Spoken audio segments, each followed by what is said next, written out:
Close your eyes and imagine the glow of colored lights shining through frosted windows. Outside, the snow falls softly, blanketing the world in a gentle hush.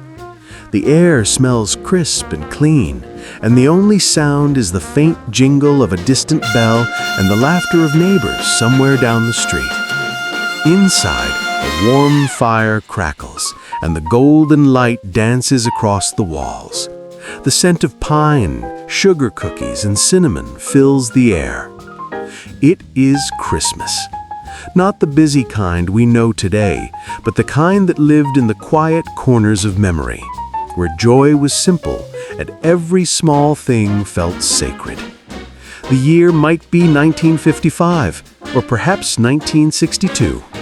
The radio hums with the voice of Bing Crosby, and a mother hums along as she stirs cocoa on the stove.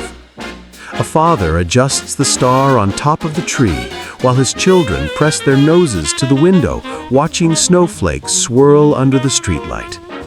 Outside, a single car passes, its headlights dim in the falling snow. Time seems to pause. The world feels safe, familiar, whole. The 1950s were years of healing and hope. The war was behind, and the future ahead looked bright. Families were growing again, and new homes were rising in suburbs across America. In every one of them, Christmas was a promise that better days had arrived. The living room became the stage for magic. A real pine tree stood proudly in the window, decorated with hand-painted ornaments, strands of silver tinsel, and a string of glowing colored bulbs that gave everything a dreamy warmth. Every ornament told a story: a paper angel made by a child, a glass ball passed down from grandma, a tin star that had survived more Christmases than anyone could remember. In the evenings, families gathered together in the soft glow of the tree lights. The television, big and boxy, flickered in the corner. Maybe it showed It's a Wonderful Life or the latest holiday broadcast of Perry Como. Children lay on the carpet in their pajamas, half asleep but refusing to close their eyes. Mothers sat with knitting needles clicking softly. Fathers sipped coffee, pretending not to notice the clock inching towards midnight. Outside, the snow kept falling, and the world beyond those walls faded away. By the early 1960s, Christmas had begun to change. The future had arrived with silver and sparkle. The space age had come, and even Christmas trees seemed to shimmer with that same wonder. Shiny aluminum branches reflected spinning color wheels: pink, green, blue, gold. Record players replaced the radio, spinning the latest holiday albums. Families gathered around to listen to Nat King Cole sing the Christmas song, or Brenda Lee's bright voice laughing through "Rockin' Around the Christmas Tree." The laughter of children mixed with the crackle of the vinyl, and it felt like the whole world was singing along. But for all the changes, for all the talk of rockets and modern life, the heart of Christmas stayed the same. It was still about family, about togetherness, about that quiet joy that comes from knowing you are home. There was always one moment, usually late on Christmas Eve, when everything went still. The lights dimmed, the fire burned low, and even the children's whispers faded into silence. You could almost hear your own heartbeat. You could almost believe you might catch the sound of sleigh bells on the wind. Children tried to stay awake, staring at the ceiling, certain they'd hear Santa on the roof. Parents downstairs whispered and wrapped gifts under the soft light of a single lamp, smiling at each other as they shared a secret moment of peace before morning's excitement. The house held its breath. The world outside was asleep, but inside, love was wide awake. If you ever lived those years, you can still feel them now. The softness of the flannel pajamas, the way the snowflakes melted on your mitten, the hum of the refrigerator in a quiet kitchen long after everyone else had gone to bed. Those were the moments that made the season shine. Christmas wasn't just a day, it was a feeling that filled every part of December, a glow that lived in the heart. Imagine walking down Main Street in December of 1958. The air bites at your cheeks and the scent of roasted chestnuts drifts from a corner stand. Every shop window is dressed like a storybook. Toy trains loop around tiny villages. Painted snowflakes glimmer under the lights. At the hardware store, there's a Santa made of cardboard, smiling through the glass. The whole street sparkles with tinsel and kindness. People nod and smile as they pass, their arms full of gifts wrapped in red and green paper. Somewhere a jukebox plays Silver Bells, and for a moment it feels as if the entire world is in harmony. Even those who didn't have much found comfort in the season. A single orange in a stocking could mean everything. A neighbor dropping off cookies could turn a lonely evening into a celebration. Churches opened their doors to candlelight services, where the whole congregation sang together, their voices trembling and warm. It didn't matter who you were or what you had. On that night, everyone belonged. Christmas in those days wasn't about perfection. It was about participation. Everyone played a part. The local choir rehearsed for weeks. Children practiced their lines for the school pageant, their little voices shouting, "Glory to God in the highest." Families baked together even when the kitchen grew hot and crowded. Flour dusted the floor, laughter filled the air, and every cookie, no matter how crooked, was made with love. And oh, the anticipation! The waiting was half the magic. Counting the days with paper chains, tearing off one link at a time. Writing letters to Santa with trembling hands. Listening to the weather forecast, hoping for snow. When Christmas morning finally came, it felt like a dream come true. The rustle of wrapping paper, the first light of dawn sneaking through the curtains, the gasp of surprise when the perfect toy was found under the tree. Those were moments that live forever in the heart. But even beyond the presents, there was something deeper, something you could feel even when you were too young to name it. It was the sense that for a few short days, the world was kind. Strangers smiled more easily. Families forgave a little faster. Time itself seemed to slow down just long enough for everyone to breathe.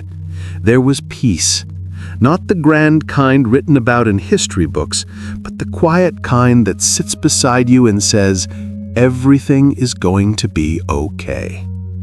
For some, those years were humble ones. Small houses, homemade gifts, second-hand coats. But even in modest homes, the joy was bright. A tree cut from a nearby hill, a string of popcorn garland, a single candle in the window. Those small things made it beautiful. Children didn't notice the lack of glitter.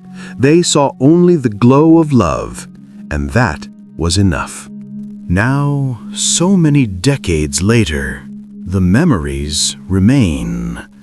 The music, the laughter, the smell of cookies cooling on the counter, the way a father's voice softened when he read "'Twas the Night Before Christmas," the way a mother's eyes sparkled when she saw her family gathered together, the way the snow looked when it caught the light just right, like diamonds scattered by an unseen hand.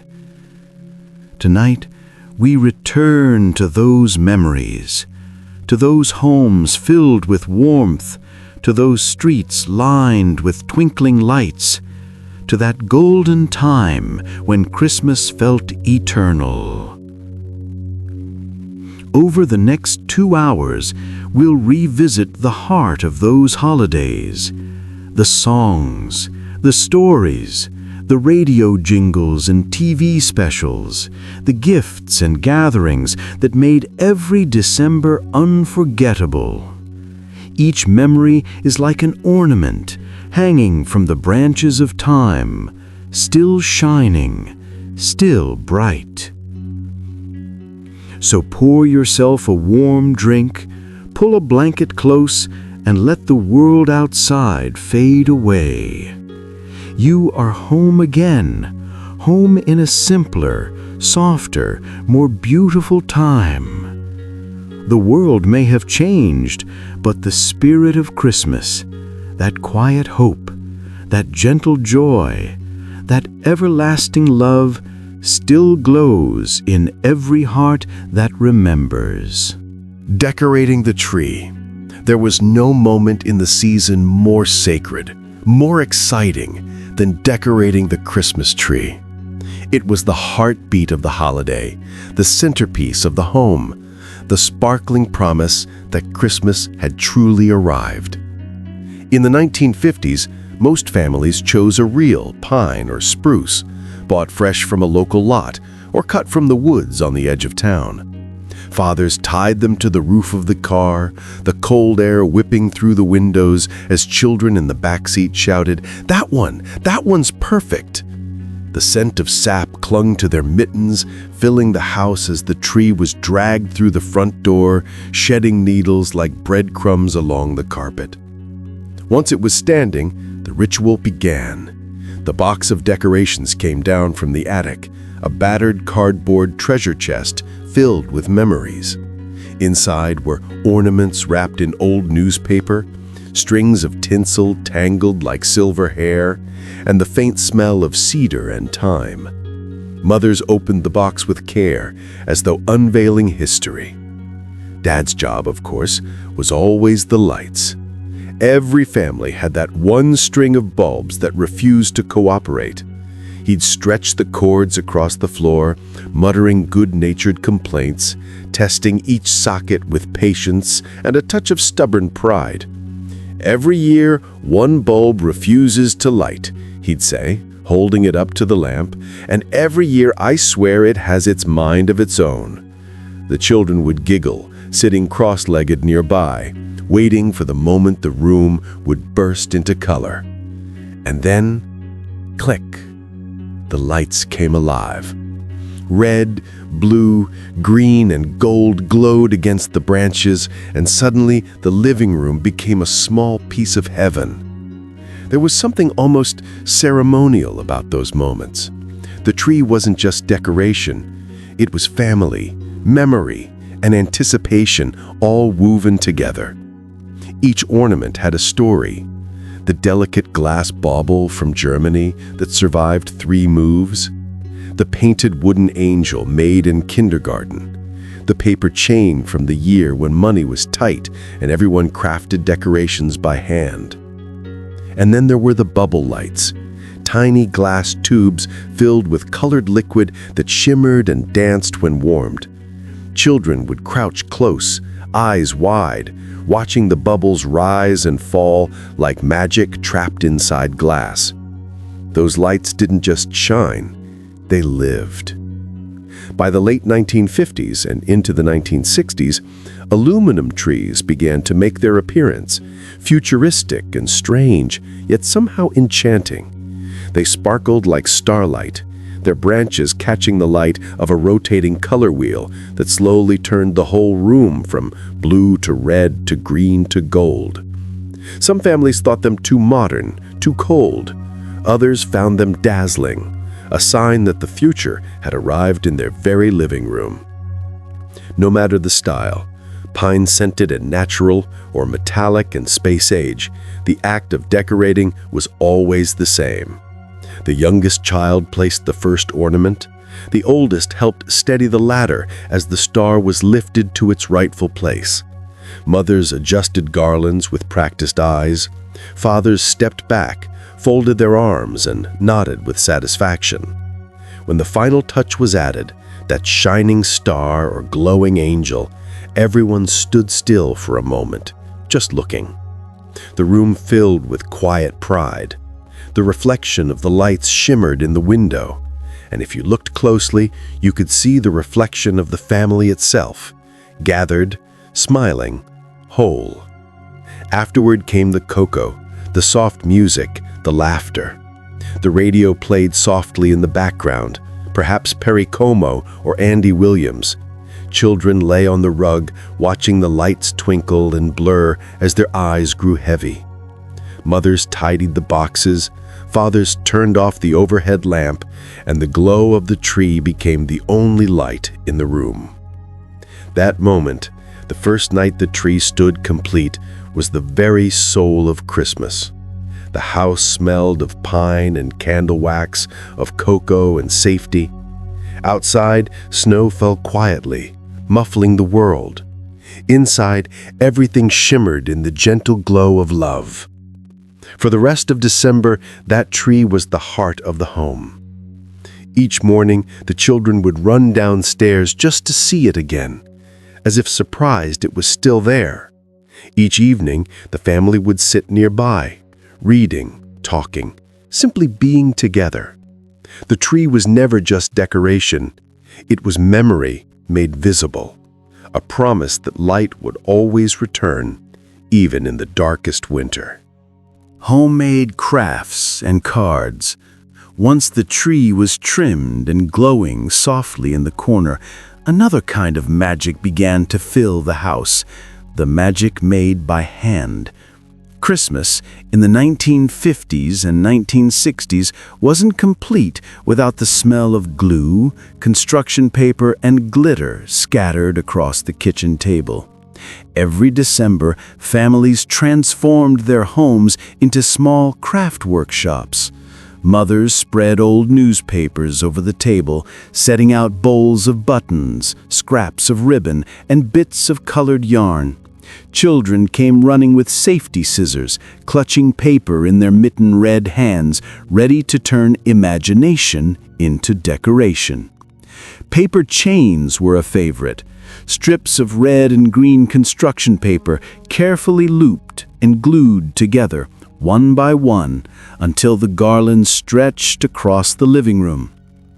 Each link was a small victory, each connection a quiet symbol of the family itself, joined, unbroken. Some kids wrote messages inside the loops. "Merry Christmas, 1961," or "To Grandma with Love." Long after the season ended, those little paper messages were still tucked inside, discovered years later with misty smiles. And then there were the snowflakes. Children folded crisp white paper into triangles and snipped tiny patterns with patient concentration. When the paper was unfolded, oh, the wonder of it all. No two alike, each one fragile and perfect. They'd tape them to the windows, and when the morning sun hit the glass, the whole house looked like it had been dusted with frost.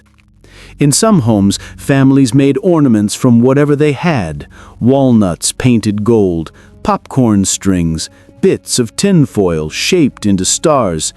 In a time when nothing was wasted, creativity thrived.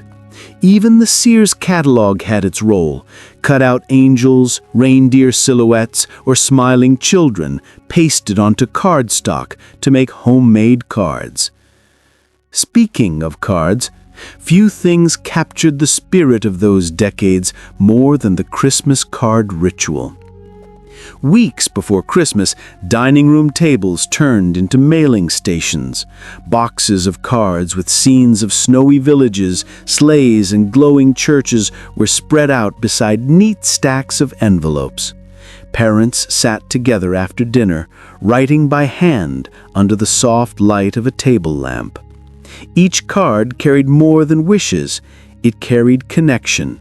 They weren't dashed off or digital. They were moments of thought, one by one. "Dear Ruth and Harold, we hope this finds you well. The children are growing fast. Tommy just lost his first tooth."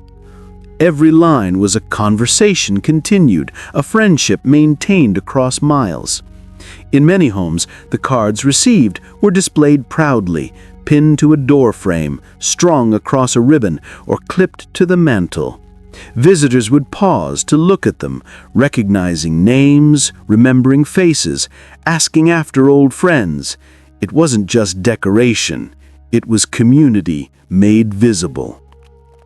And then there were the photo cards, just beginning to appear in the 1960s.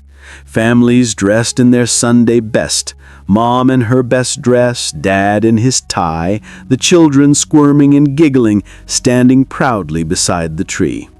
Those photos were printed, trimmed, and mailed off with a personal note. For many, it was the only time of year distant relatives saw how much everyone had grown. In homes with young children, the kitchen table became a place of constant mess and laughter. Glitter stuck to everything, the floor, the dog, even the baby's hair. But no one minded. Mothers saved those crafts in shoeboxes, and years later, those same grown-up children would open them to find paper Santas with lopsided smiles and see their own handwriting from half a century ago. Some families even made their own wrapping paper, children painting with potato stamps dipped in red and green ink. Others decorated brown paper bags with white paint and ribbons. The process was slow, but that was the beauty of it. Christmas wasn't rushed. It unfolded one thoughtful step at a time. And when the day's crafting was done, everyone gathered around to admire the results. Paper snowflakes hung from light fixtures, homemade cards were laid out to dry, and the trees shimmered in the background like a proud audience. The radio played softly, perhaps Bing Crosby crooning about a white Christmas, while the youngest child dozed on the couch, a smear of glue still on their fingers. Looking back now, those crafts were more than simple decorations. They were lessons in love and patience, small acts of creativity that stitched families together. Every crooked ornament and uneven paper chain carried a story. Ask anyone who grew up in those days, and they'll tell you the joy wasn't in the perfection, it was in the making. The laughter when the glue wouldn't stick, the thrill of seeing something plain become beautiful, the quiet satisfaction of creating something with your own hands. It was a slower, gentler time, a time when Christmas didn't arrive in cardboard boxes from delivery trucks, but in the sound of scissors cutting through paper and the hum of carols drifting through the house. As the crafts dried and the cards were stamped and sealed, there was always that growing sense of anticipation, the feeling that something wonderful was on its way. The children didn't know it yet, but they were making memories that would last their whole lives.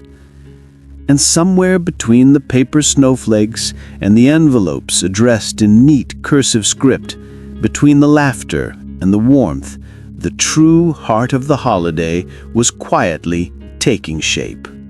The kitchen in December. If the living room was the heart of the home during Christmas, then the kitchen was its soul. No matter how large or small the house was, in December, the kitchen came alive, warm, fragrant, and bustling with the quiet rhythm of family tradition. It began early in the month when mothers would pin recipe cards to the fridge with magnets shaped like holly or little reindeer. The cards were worn at the corners, some written in neat cursive from decades earlier. Grandma's fruitcake, Aunt Millie's fudge, Mom's famous sugar cookies. Those cards weren't just instructions, they were heirlooms, passed down like family treasures. There was always a certain kind of sound that lived in those kitchens.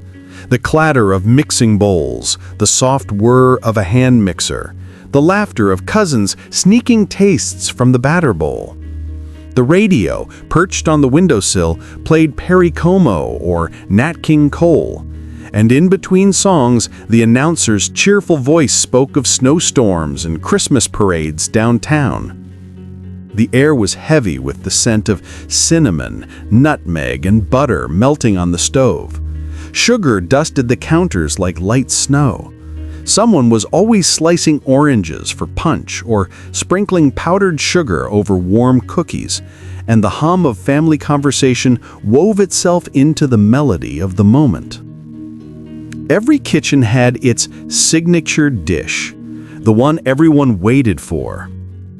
In one house, it might be the fruitcake, dense and jeweled with candied cherries, soaked in brandy and wrapped in wax paper weeks before the big day. In another, it was ambrosia salad, that sweet pastel mix of whipped cream, coconut, and bright little marshmallows that looked like a bowl of Christmas cheer. And in nearly every home, there were Jell-O molds, red and green, shimmering like stained glass under the kitchen light. And of course, the cookie tins. Every grandmother seemed to have one, usually a round metal tin with faded holly patterns and a lid that clinked softly when opened. Inside were neat rows of cookies, Spritz, thumbprints, snickerdoodles, and those delicate powdered snowballs that melted on your tongue. Grandmothers guarded their cookie recipes like crown jewels, and yet somehow the children always found a way to sneak one or two before dinner. There was something deeply comforting about those afternoons. The windows fogged from the oven's warmth, the table cluttered with flour and cookie cutters, and the youngest child sitting on a stool, proudly pressing out stars and trees from rolled dough. Sometimes Dad would come in from shoveling snow, his cheeks red from the cold, just in time to taste test a fresh batch. In those moments, time seemed to slow. The whole world shrunk to the size of that kitchen, and nothing outside really mattered. It wasn't about perfection, it was about togetherness. The joy came from being part of it, from helping to stir the pot, from licking the spoon, from laughing when the gingerbread men came out a little crooked. Older listeners will remember those tiny tactile details, the crackle of wax paper, the shimmer of aluminum Jell-O molds, the way butter softened in a ceramic bowl left by the window. Even the act of measuring flour or opening a spice tin felt like ceremony. You didn't just cook, you participated in something sacred, something handed down from mothers and grandmothers long before. Some families used to hold baking days, full afternoons devoted to making enough cookies and candies to last the whole season. The kitchen became a cheerful factory of love. One person stirred, another rolled, another wrapped the finished sweets in parchment paper. Sometimes neighbors dropped by with their own recipes, peanut brittle, divinity fudge, or chocolate-dipped pretzels, and everyone traded plates before heading back out into the cold. And then there were the pies. Pumpkin pies cooling by the window, apple pies bubbling in the oven, pecan pies gleaming under the golden light of the kitchen lamp. You could smell them from the front porch, that unmistakable mixture of sugar and spice and warmth that seemed to say, "You're home." Many listeners might recall those aluminum pie tins or the old Pyrex dishes patterned in flowers, used year after year because Christmas had its own cookware that no one dared to touch any other time of year. There was comfort in that familiarity, and knowing that those same pans and bowls had seen a dozen Christmases before and would see a dozen more. And what about the drinks? Eggnog, thick and creamy, sprinkled with nutmeg on top. Hot cocoa made from scratch, not packets, stirred slowly on the stove with a wooden spoon until it was just the right kind of rich. For the adults, maybe a small glass of mulled wine, glowing deep red in the light of the tree. It wasn't just about eating, it was about preparing. Every stir, every sprinkle, every taste test was an act of love, a way of saying, "I care," without ever speaking the words. In an age before instant meals and takeout apps, families found joy in the slowness of it all. Christmas cooking was a family event, not a chore. And for many, those kitchen moments became the strongest memories of all. The sound of mom humming while frosting cookies, the smell of roasted ham, the sight of flour-dusted hands wiping across aprons, and the hush that fell over the room as everyone tasted that first perfect slice of pie. Sometimes there was even a touch of mischief. Children sneaking marshmallows meant for the ambrosia, dads pretending not to notice as they sampled the ham glaze, and grandmothers who pretended to scold but with a smile in their eyes. In later years, when families grew up and moved away, it wasn't the presents or even the tree they missed most. It was the kitchen, the warmth, the smells, the small moments that felt eternal. So if you close your eyes now, you can almost hear it. The soft whir of the mixer, the laughter of children, the clink of cookie tins opening, the hush that fell over the room as everyone tasted that first perfect slice of pie. Even the faint sound of Bing Crosby drifting through the air. That was Christmas in the kitchen. A place where love was baked into every recipe, and the sweetness of the season lingered long after the plates were washed. Family gatherings. Christmas Day in the 1950s and 1960s was more than a holiday. It was a homecoming. No matter how far life had scattered people, new jobs, new towns, young families, Christmas meant one thing. Everyone came home. By mid-morning, the roads would be lined with cars dusted in snow, their trunks packed tight with suitcases, gifts wrapped in shiny paper, and casserole dishes balanced carefully on laps. You could tell which house hosted Christmas by the number of cars parked outside, steam on the windows, and the faint sound of laughter spilling into the cold air. Inside, the scene was always the same, familiar, warm, and full of joyful chaos.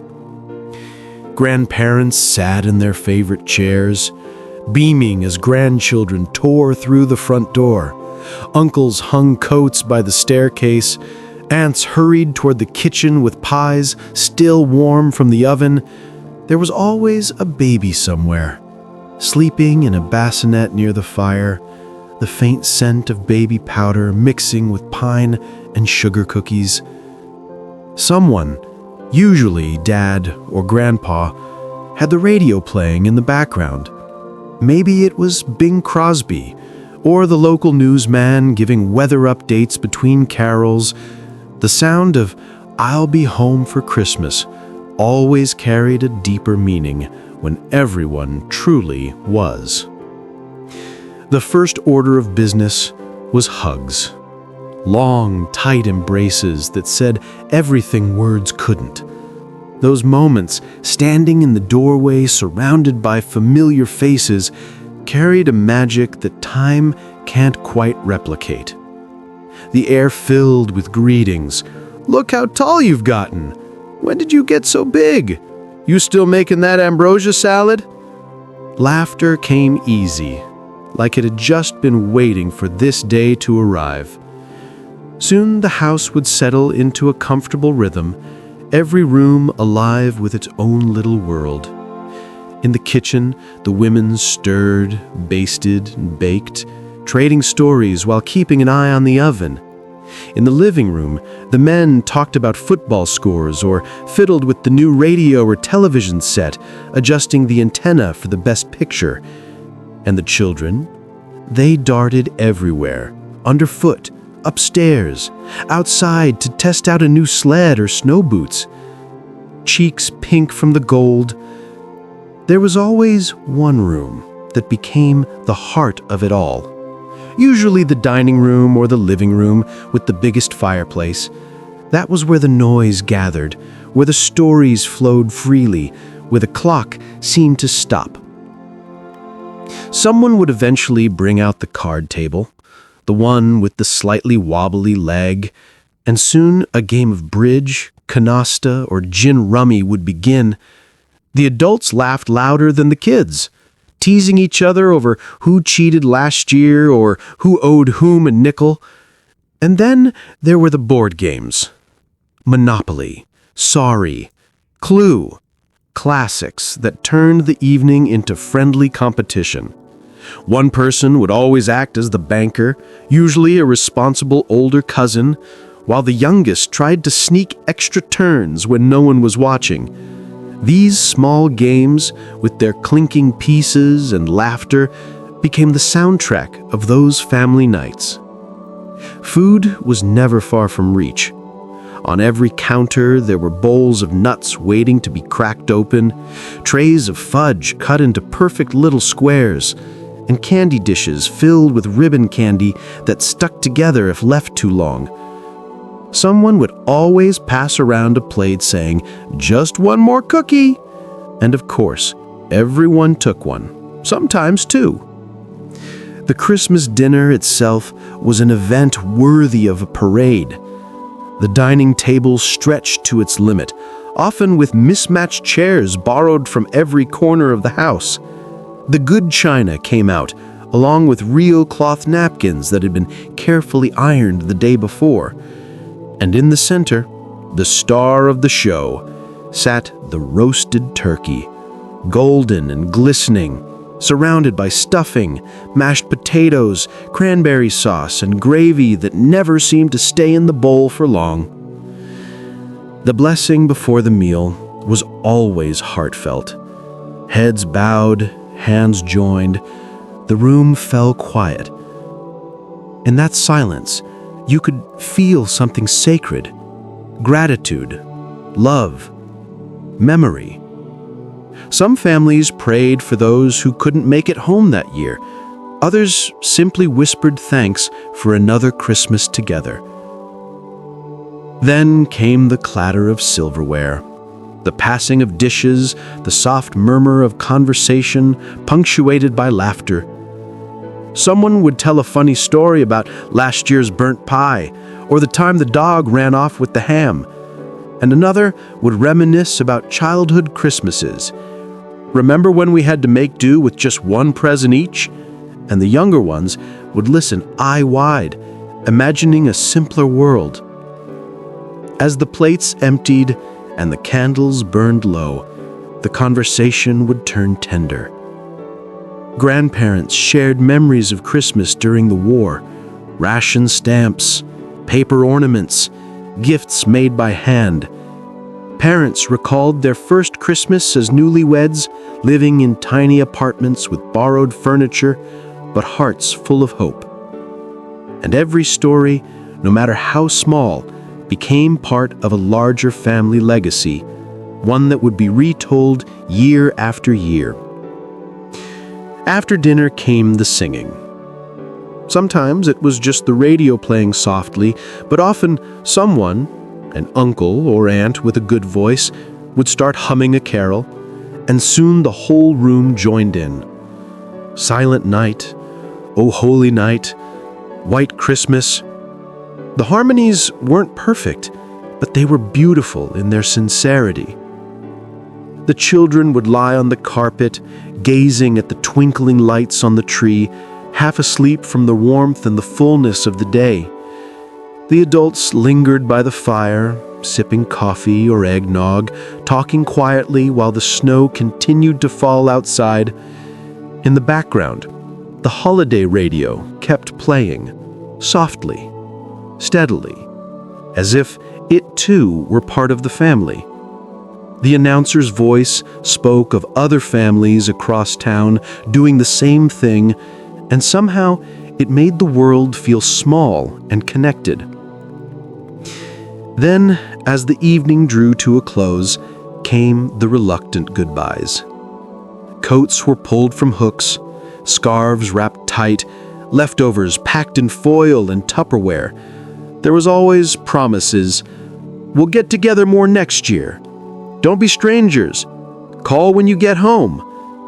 The last hugs lingered the longest, that familiar ache of not wanting the night to end. When the final car pulled away and the house grew quiet again, only the soft glow of the tree remained. The scent of pine and gravy hung in the air, and in that peaceful stillness, you could almost hear the echoes of laughter that had filled the room just moments before. For many who lived those years, that feeling, that quiet, satisfied warmth, was Christmas.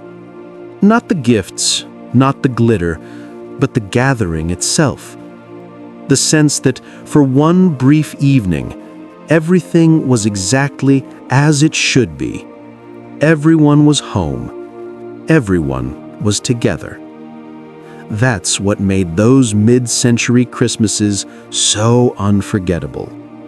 They weren't about what you had, but who you had around you.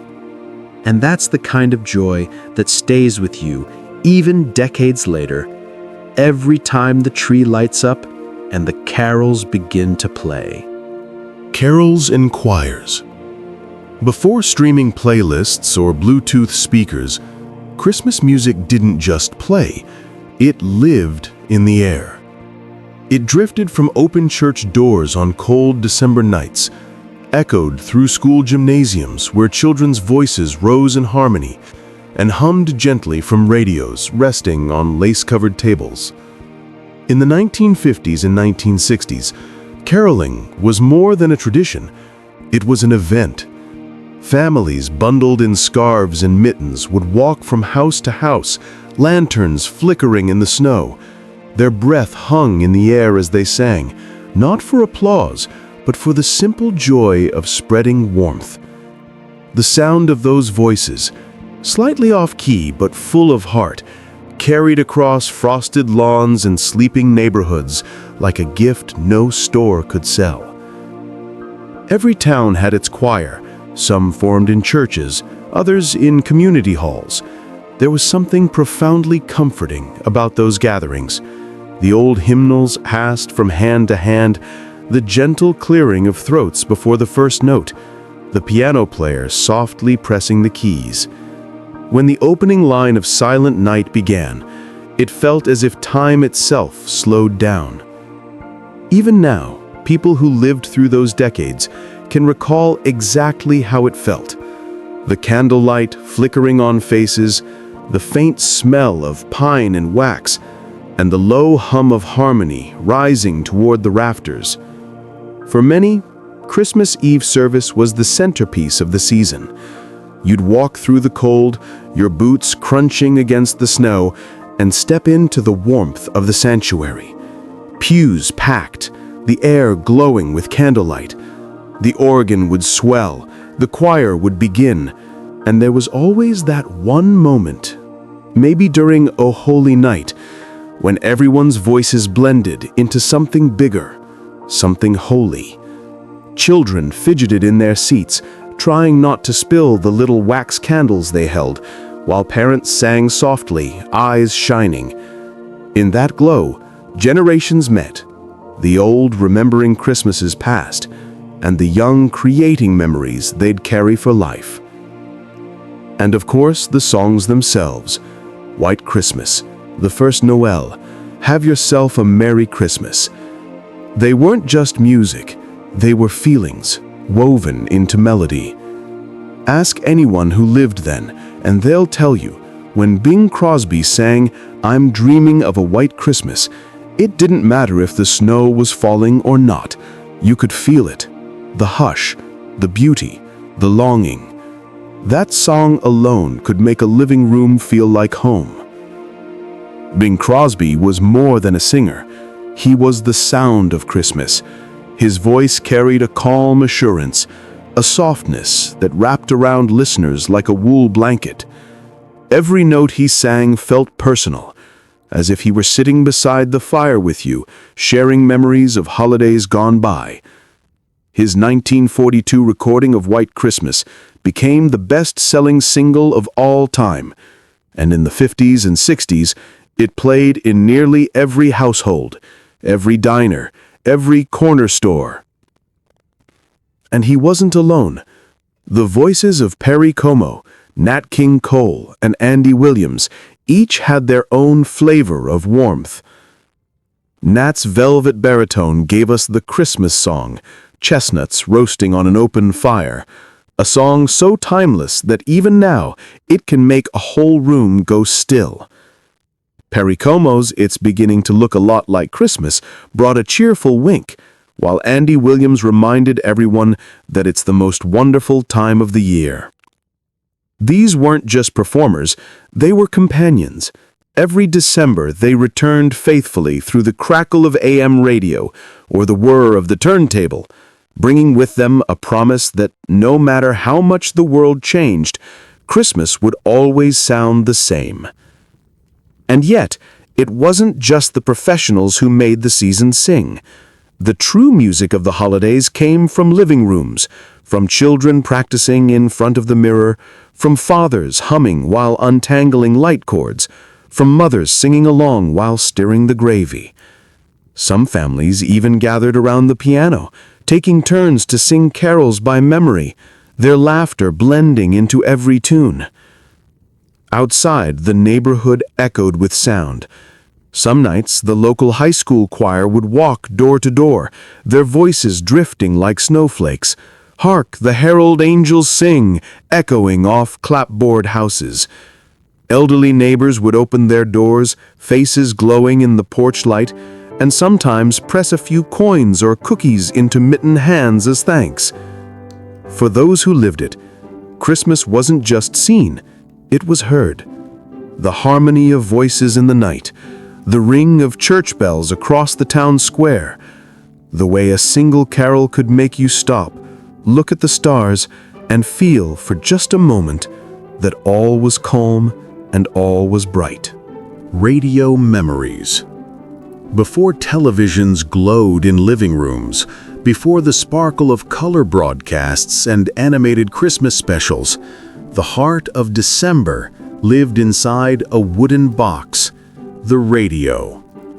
It sat proudly on the mantel or the kitchen counter, and a glowing dial casting amber light across the room.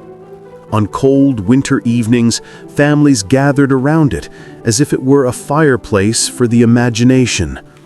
Fathers in wool sweaters adjusted the antenna. Mothers folded laundry or knitted nearby, and children sat cross-legged on the rug, waiting for that familiar announcer's voice to fill the room. The Christmas season transformed radio into pure magic.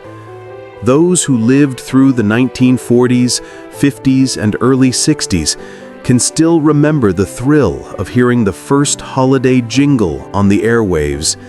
Suddenly, the everyday programming of news and farm reports gave way to sleigh bells, cheerful voices, and orchestras playing carols. The house somehow felt warmer, brighter, more alive. Families tuned in faithfully to the Arthur Godfrey Christmas Show, the Bing Crosby Chesterfield Show, and Jack Benny's Holiday Special. Each host had a way of making listeners feel like family, as though they were invited into their home for a cup of cocoa. Arthur Godfrey's voice carried a friendliness that made people trust him. He didn't just speak to his audience, he spoke with them. His Christmas shows were filled with laughter, heartfelt monologues, and musical guests who sang the carols everyone knew by heart. Listeners could almost smell the pine needles and taste the fruitcake he described between songs. Jack Benny, on the other hand, brought the laughter. His holiday episodes were legendary, full of running gags about shopping for his friend Rochester or trying to save a dime on Christmas gifts. The sound of his mock outrage, the jingling cash registers, the crowd's laughter, all became as much a part of Christmas as the carols themselves. For many, Benny's show was proof that Christmas could be both sentimental and humorously human. Then came the jingles, short, cheerful bursts that etched themselves into memory forever. You'd hear a bright chorus singing through the static. "Give joy this Christmas, give Coca-Cola." Or, "From our family to yours, a Merry Christmas from General Electric." Those jingles weren't just ads, they were part of the season's soundscape. They played between songs and shows, reminding listeners that even the biggest companies wanted to join in the cheer. The melodies were catchy, the lyrics simple, and the voices sincere, creating an atmosphere where commerce and Christmas seemed perfectly intertwined. For many families, the radio wasn't just background noise, it was the evening's centerpiece. The kids might argue over who got to sit closest. The youngest would stare at the glowing dial, imagining the tiny orchestra playing inside. When Bing Crosby's voice drifted through the static, it was like an old friend had arrived. You didn't watch Christmas, you listened to it, and in doing so, you felt it. The sound quality was far from perfect, but that was part of the magic. The faint hiss of static, the occasional crackle of interference, they gave each broadcast a kind of intimacy, a reminder that what you were hearing was alive, happening right now, carried across the air just for you. When families heard the familiar opening chords of White Christmas or I'll Be Home for Christmas, many would quietly reflect on loved ones long away, soldiers, sons or daughters starting new lives in distant towns. In those moments, the radio became a bridge, connecting hearts across miles and time zones. Radio hosts often spoke directly to that feeling. They'd remind listeners to hold your loved ones close or send a card to someone who needs a smile. Simple words, but they carried real weight in a time when communication meant patience and intention. And perhaps the most magical moments came during the Christmas Eve broadcasts. Some stations would go silent for a beat at midnight, then play Silent Night in full. No interruptions, no commentary, just the song. Families would sit in reverent stillness, the tree lights twinkling, the hum of the radio filling the room. For a few minutes, the entire nation seemed united in sound and spirit. Even the commercials had heart. Instead of shouting discounts, they shared warmth. A voice might say, "This holiday, may your home be filled with laughter, your hearts with peace. From all of us at RCA, Merry Christmas." It was advertising, yes, but it was also a message of connection. In an era before screens, words and music were the only tools, and somehow that was enough to touch millions. For children, radio held a special kind of wonder. They believed Santa could hear them through it.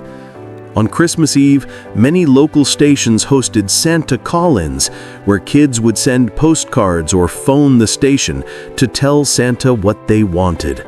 The announcer's deep, jolly laugh boomed through speakers across town, making hearts race with excitement. Parents smiled knowingly, cherishing the innocence of those moments. The sound effects were equally mesmerizing. The jingling of sleigh bells, the crunch of footsteps in the snow, the distant ho-ho-ho that faded into static. These little audio illusions painted vivid pictures in young minds. In a world without TV screens, imagination was the cinema, and radio was the projector. As the 1950s gave way to the 60s, the golden age of radio began to fade, replaced by the new glow of television. Yet even as families gathered around screens instead of dials, the radio never truly disappeared from Christmas. It remained a constant companion in kitchens, cars, and quiet bedrooms where soft carols still whispered through the night. Today, those who grew up in that era can still recall the feeling of sitting close to the radio's warmth, the way the announcer's voice seemed to fill the entire house, The thrill of hearing a favorite Christmas song come through the static after waiting all year. It wasn't just the music or the shows, it was the togetherness the radio inspired. A single speaker, one glowing light, and yet somehow it brought a whole world into your living room. For many, those were the golden Christmases, simple, heartfelt, and shared in sound. A father's low chuckle, a mother's soft hum, a child's gasp of delight, all blending with the music to form a memory that still echoes even decades later. And if you listen closely on some quiet December night, you can almost hear it again. The faint static, the soft melody, and that timeless voice saying, "Merry Christmas, everyone, wherever you are." Vinyl and record players. Before playlists and streaming, before Christmas songs echoed from phones or digital speakers, there was a softer ritual, one filled with anticipation, care, and warmth. It began with the quiet lift of a record from its sleeve. The vinyl was always handled gently, almost reverently. Fingers brushed the smooth black disc as though it were a delicate treasure. The faint smell of cardboard and dust from the record sleeve carried years of memories. Every mark, every faint scratch told a story. And when the needle met the groove, the room would come alive with that familiar crackle and pop, the heartbeat of Christmas past. For many families in the 1950s and 60s, the record player was the centerpiece of holiday gatherings. Maybe it sat in a wooden cabinet in the living room, polished until it shone. Or perhaps it perched on a low table beside the Christmas tree.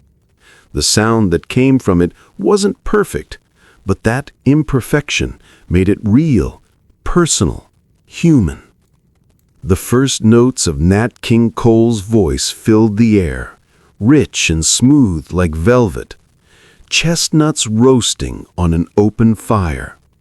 It didn't matter how many times you'd heard it, that song had a way of stopping conversation. Mothers would pause in their baking. Fathers would glance up from the newspaper, and children would lean closer to the speaker, sensing the quiet magic that had just settled in the room. Nat King Cole wasn't just singing, he was welcoming you home. Then there was Bing Crosby, the voice of generations. When White Christmas played, it seemed to coat the world in snow, even if the sun still shone outside. People who had lived through the war, who had known separation and loss, found something deeply comforting in that song. It wasn't just about snow or holidays, it was about the dream of togetherness, of peace. Fathers would hum along, sometimes softly, their voices blending with Bing's baritone. Mothers might smile wistfully, remembering their own childhoods when they, too, had sat by a tree with their parents listening to the same song. Perry Como brought another kind of warmth. His shows and albums were filled with sincerity, gentle, easy listening that wrapped around you like a cozy blanket. Songs like "There's No Place Like Home for the Holidays" or "It's Beginning to Look a Lot Like Christmas" carried an effortless joy. Families would put on his record while decorating the tree, the rhythm of his music matching the rhythm of laughter and chatter. And then there was Brenda Lee, the sound of youthful cheer bursting through the speakers. When "Rockin' Around the Christmas Tree" came on, the whole energy changed. Suddenly the grandparents were tapping their feet, the kids were dancing around the room, ornaments jingling, tinsel shaking. The music connected everyone, young and old, in a moment of unfiltered happiness. Andy Williams added the final touch, that booming, confident voice that announced, "It's the most wonderful time of the year." And truly, when his song played, it was impossible not to believe it. His albums became household staples, the kind you played year after year until the vinyl wore thin and the covers frayed at the edges. Some families had entire rituals built around their record players. One person, usually Dad, was the official DJ. He'd carefully stack the vinyls in the order they were meant to be played. Between each record, there was a little ceremony: the lift of the tone arm, the gentle blow of dust from the needle, and the satisfying click of the switch as the next disc began to spin. Children watched this ritual with fascination. There was something mesmerizing about the spinning black disc, the tiny silver arm tracing invisible grooves that somehow produced music. To young minds, it was pure magic, like watching Santa's sleigh take off.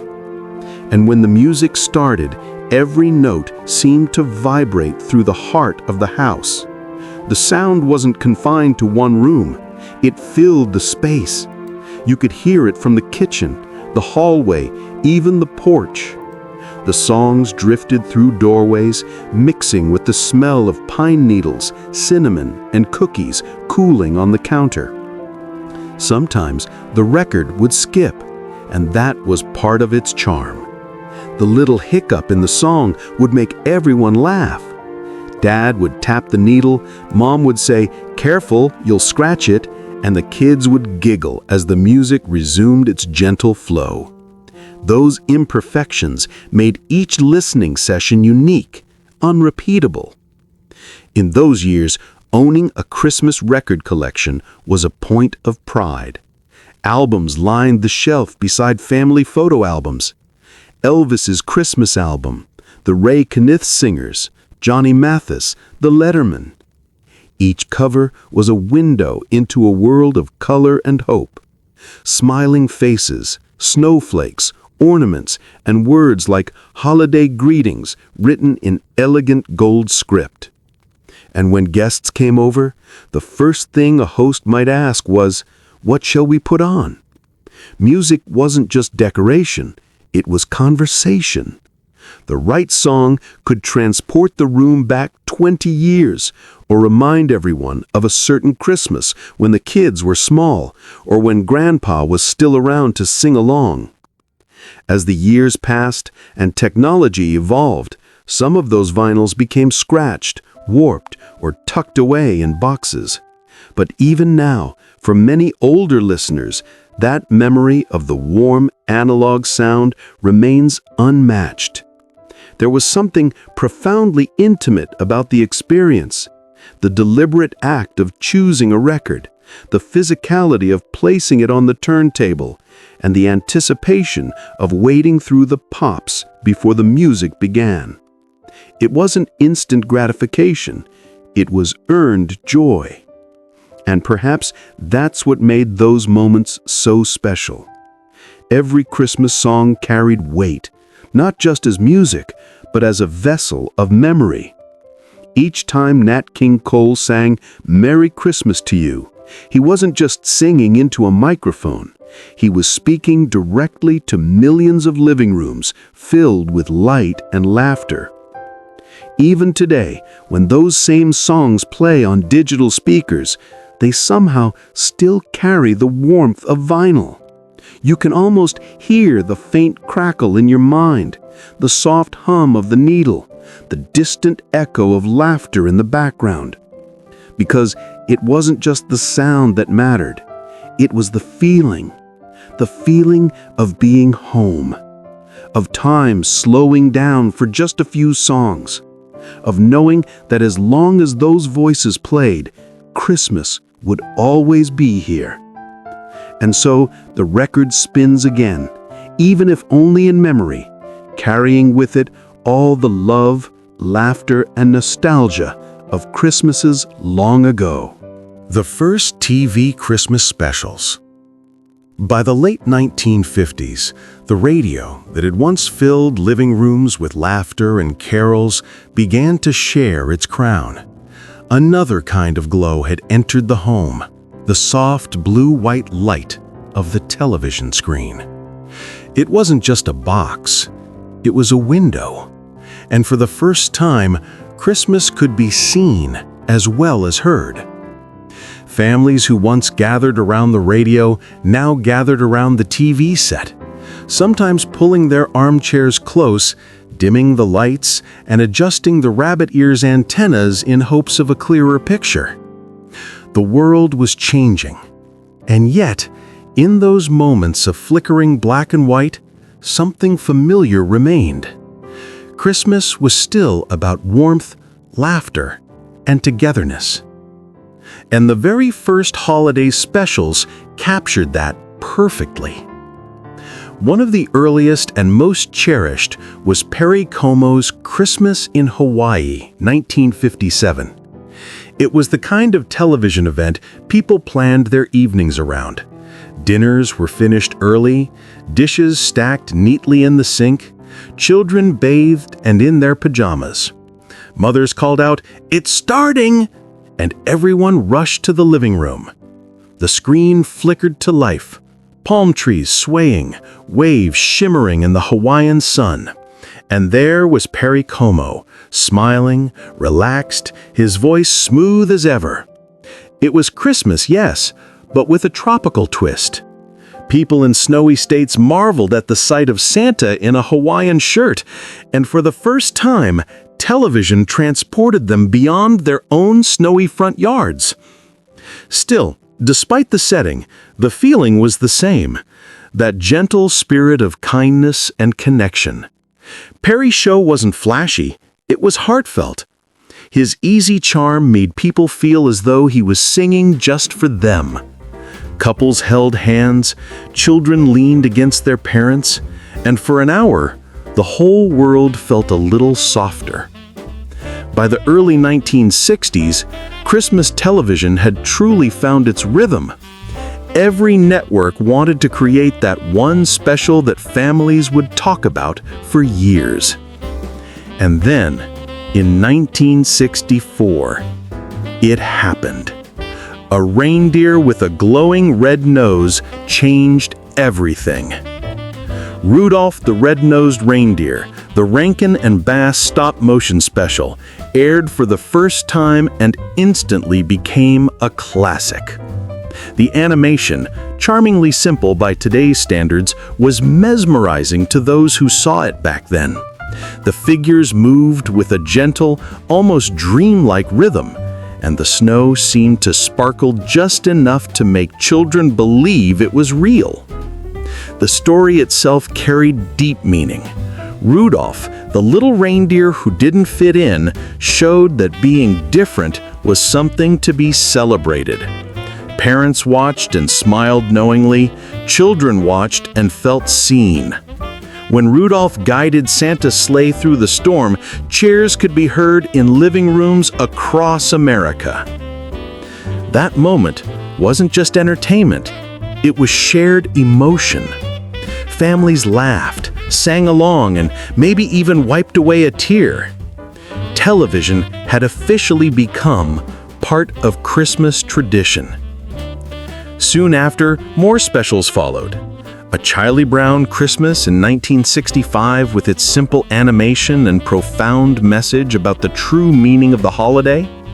How the Grinch Stole Christmas in 1966, narrated by Boris Karloff, with that unforgettable song, "You're a Mean One, Mr. Grinch." But the early years, the late 50s and early 60s, carried a unique kind of innocence. The production values were modest, but the sincerity was unmatched. There was no irony, no flash, no spectacle, just warmth, music, and a belief that Christmas was something sacred and shared. For many families, those TV specials were events, real events. There were no replays, no recordings, no watch later. You saw it when it aired, or you missed it entirely. That made it precious. People marked the date in calendars, schools let out early, and children raced home just to be ready. When the opening music began, it wasn't just a show, it was a moment in time. And it wasn't just about the specials themselves. Television had a way of reflecting life back to the viewer. You'd see commercials filled with families gathered around trees, mothers serving hot cocoa, fathers placing gifts under the tree while pretending no one was watching. The jingles, like Norelco, Even Santa Rides One, became part of the season's soundtrack. In those years, the TV itself became part of the Christmas decor. Some families even decorated around it, garlands on the edges, cards tucked into the frame. And when snow appeared on the broadcast, everyone chuckled. Look, it's snowing inside and outside. The images were black and white at first, but even that had a charm of its own. The contrast made the lights twinkle brighter, the smiles stand out sharper. When color finally arrived, sometime around the mid-1960s, it felt like stepping into a dream. Reds glowed richer, greens deeper, golds warmer. It was as though Christmas had finally been given its full palette. Parents remember the first time they saw a televised Christmas parade in color. The shimmering floats, the marching bands, Santa waving from his sleigh. Children gasped in awe. For many, it was as though the magic they had imagined during the radio days had suddenly materialized right before their eyes. But yet, through all the newness and excitement, one thing stayed constant: the sense of family. No matter the show, the star, or the technology, these moments were meant to be shared.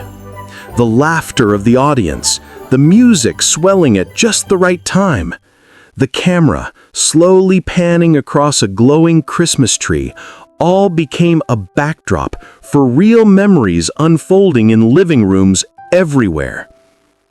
Even now, decades later, many can still recall the exact feeling of those nights.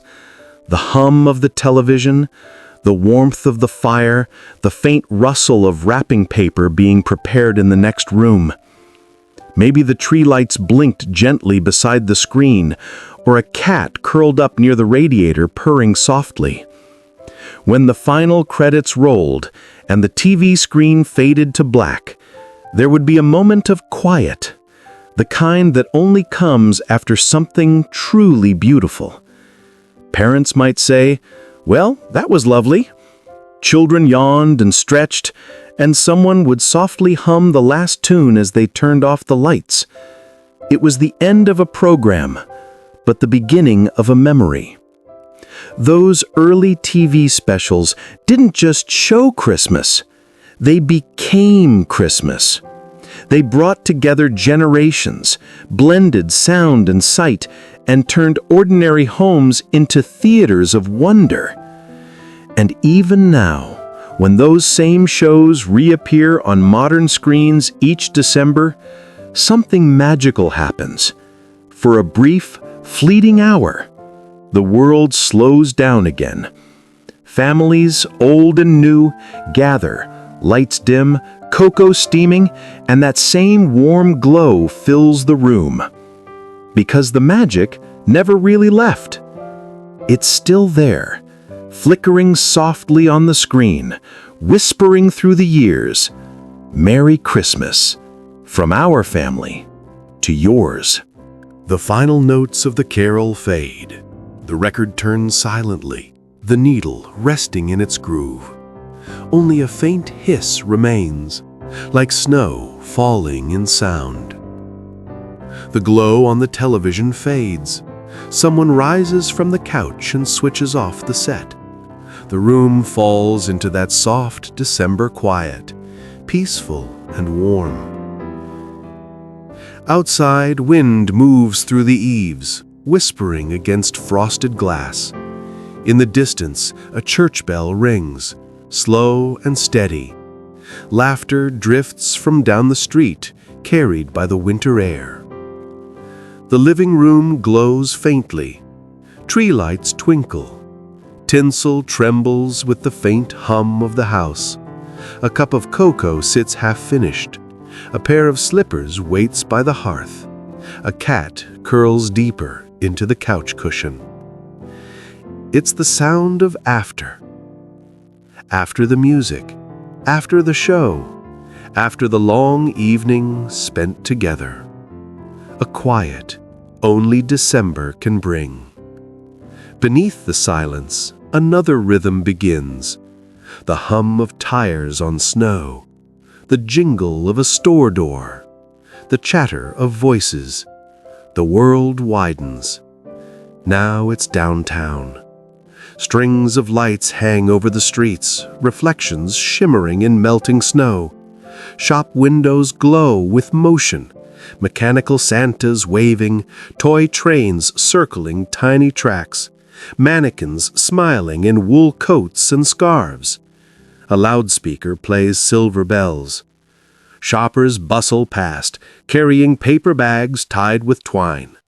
Children press their faces against glass to see dolls, model cars, and ornaments that sparkle like stars. Laughter mixes with the sound of bells and footsteps. A man tips his hat. Two women smile at a window display. A boy drags a sled behind him, his cheeks red from the cold. Music drifts through the air, brass bands playing joy to the world. A store Santa laughs. Vendors call out, "Hot chestnuts, warm cider." The songs that once filled living rooms now fill the streets. The season's music became part of the air itself, living, breathing, everywhere. Snow falls gently through the glow of streetlights. The lights shimmer like constellations above a city wrapped in joy. And so the songs of Christmas drifted beyond the hearth, into every street, every shop window, and every heart. The music changed with the times, but the feeling stayed the same. The department store wonderland. Imagine walking downtown on a snowy December afternoon, your breath turning to mist in the air. The streets glisten beneath strings of golden lights, and every window you pass is a story, a little world behind glass. Macy's windows are glowing with mechanical reindeer, miniature skeeters circling a pond of silver glass, and a Santa who waves endlessly from his sleigh. Crowds gather shoulder to shoulder, children pressing mittened hands to the glass, wide-eyed and speechless. At Woolworth's, the scent of roasted peanuts drifts from the counter. The sound of a bell jingles each time the door opens. Inside, warmth rushes over you, the smell of coffee, perfume, and pine. The tiled floor echoes with footsteps. Somewhere, a child laughs. Somewhere else, a record player hums out silver bells. The aisles sparkle. Fake snow lines the tops of shelves. Garland drapes over signs that say, "Holiday specials, 59 cents." Everything feels magical, simple, abundant. You wander between displays, boxes of ribbon candy, shiny ornaments stacked in pyramids, rows of Christmas cards with golden angels on the front. There are boxes of tinsel that glimmer like frost, wrapping paper covered in Santas, reindeer, and holly leaves. The clerk smiles, adjusting her paper Santa hat. Everywhere you turn, something moves. A small train circles a mountain of toys, a miniature Santa climbs endlessly up and down a ladder, and paper snowflakes spin gently in the warm air from the vents above. The department store wasn't just a place to shop, it was a wonderland, a world built for dreams.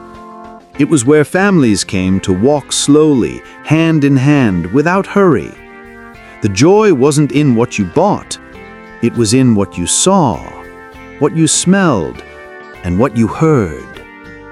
For many, the trip downtown was the highlight of the entire season. Mothers dressed in winter coats with fur collars, fathers carrying cameras, children bundled in scarves that nearly covered their noses. They would ride the streetcar or the family station wagon, park blocks away, and walk toward the lights that shimmered from store windows like beacons of warmth. You could always tell who had just stepped out of the cold. Cheeks rosy, eyes shining, hats dusted with snow. People smiled more easily in those days, especially in December. Strangers greeted each other with "Merry Christmas" and meant it. There were always the sounds, that soft, musical chaos unique to the season. Bells ringing from every corner, the steady click of women's heels across polished floors, the distant murmur of Bing Crosby's White Christmas floating over the loudspeakers, the rhythmic shuffle of shoppers carrying boxes wrapped in red and gold paper, and the smells, peppermint, wool coats drying near radiators, roasted chestnuts from sidewalk vendors. Even the cash registers had a scent, warm paper, metal, and ink. At the perfume counter, glass bottles sparkled under tiny lights, and salesladies in red lipstick offered small paper strips scented with lilac and rose. At the men's section, stacks of ties glowed in Christmas colors, and a young clerk carefully boxed each one with tissue and ribbon. There was a feeling in the air that can't quite be recreated. The department stores of the 1950s and 60s weren't just businesses, they were experiences. They were built to dazzle, to remind everyone that the world could still be beautiful after long years of war and worry. In some towns, smaller local stores tried to match the magic of the big names. Main Street shops lined their windows with cotton snow and toy trains. You could walk from the bakery to the pharmacy to the hardware store, and each had its own Christmas display: a glowing candle, a paper angel, or a wooden Santa carved by hand. Some children remember clutching their parents' hands tightly as they stared into those displays, trying to take it all in. The lights seemed brighter then, the colors richer. Maybe it was the innocence of childhood, or maybe it was that the world moved slower. Older folks still recall the feeling of the elevator ride inside those grand stores. The polished brass doors, the uniformed attendant calling out, "Second floor, toys and games." The ding of each floor was like music, a little promise that something wonderful was waiting above. When you stepped off, there it was, the toy section, glittering and alive. Shelves bursting with dolls, trains, puzzles, and board games. The aisles filled with the laughter of children tugging at sleeves, parents making quiet bargains with themselves about what they could afford. And while there were always the latest gifts, somehow it wasn't about the things.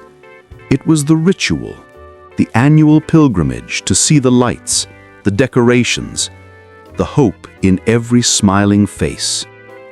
For some, Christmas shopping ended with a stop at the lunch counter.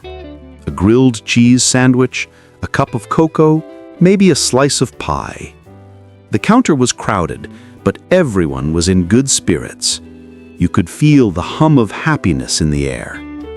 As the day ended, you'd step back outside into the cold evening, arms full of packages, breath rising into the lamplight. The church bells would ring 6 o'clock, and snow would start to fall again. The lights of the city reflected on the wet pavement, glowing red and gold. Every sight, every sound, every scent became part of a memory, one that still lingers decades later. For those who lived it, downtown at Christmas time wasn't just shopping. it was stepping into another world. A world of warmth, wonder, and joy. A world that glowed brighter with every passing year. Toy catalog dreams. Before online wish lists and digital carts, Christmas dreams were printed on paper.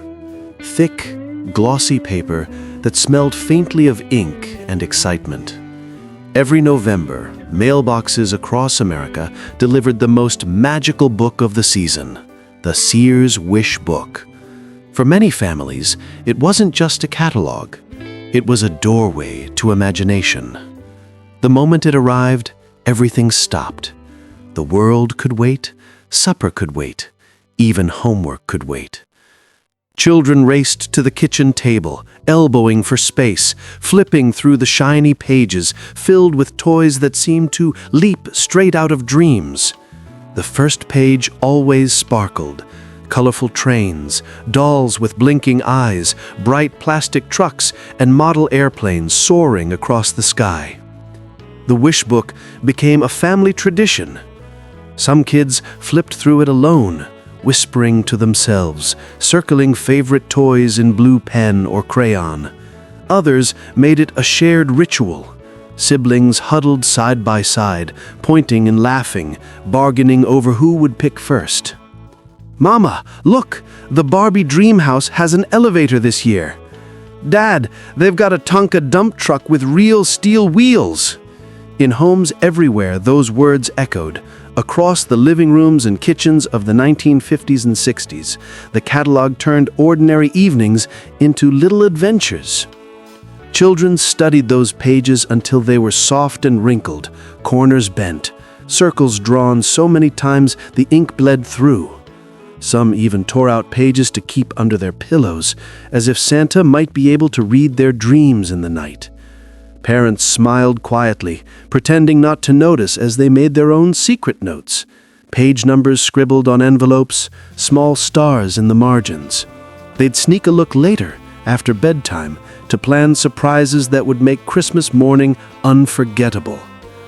The Sears Wish Book wasn't the only treasure of the season. Montgomery Ward and J.C. Penney had their own holiday catalogs, each competing to outshine the other. Montgomery Ward offered tin robots, chemistry sets, and baby dolls with tiny curls of blonde hair. J.C. Penney's pages were filled with bright model trains, electric race car sets, and shiny bicycles with ribbons tied to the handlebars. But it wasn't just about the toys. It was the feeling those pages created, the hope, the wonder, the joyful anticipation that came with each turn. Children in small towns could imagine worlds beyond their own streets. A girl in Nebraska could dream of a dollhouse that looked like the ones in California. A boy in Ohio could picture himself flying a model jet that looked just like the ones on TV. And oh, the arguments those catalogs caused. Brothers and sisters fighting gently over who would get to hold it next.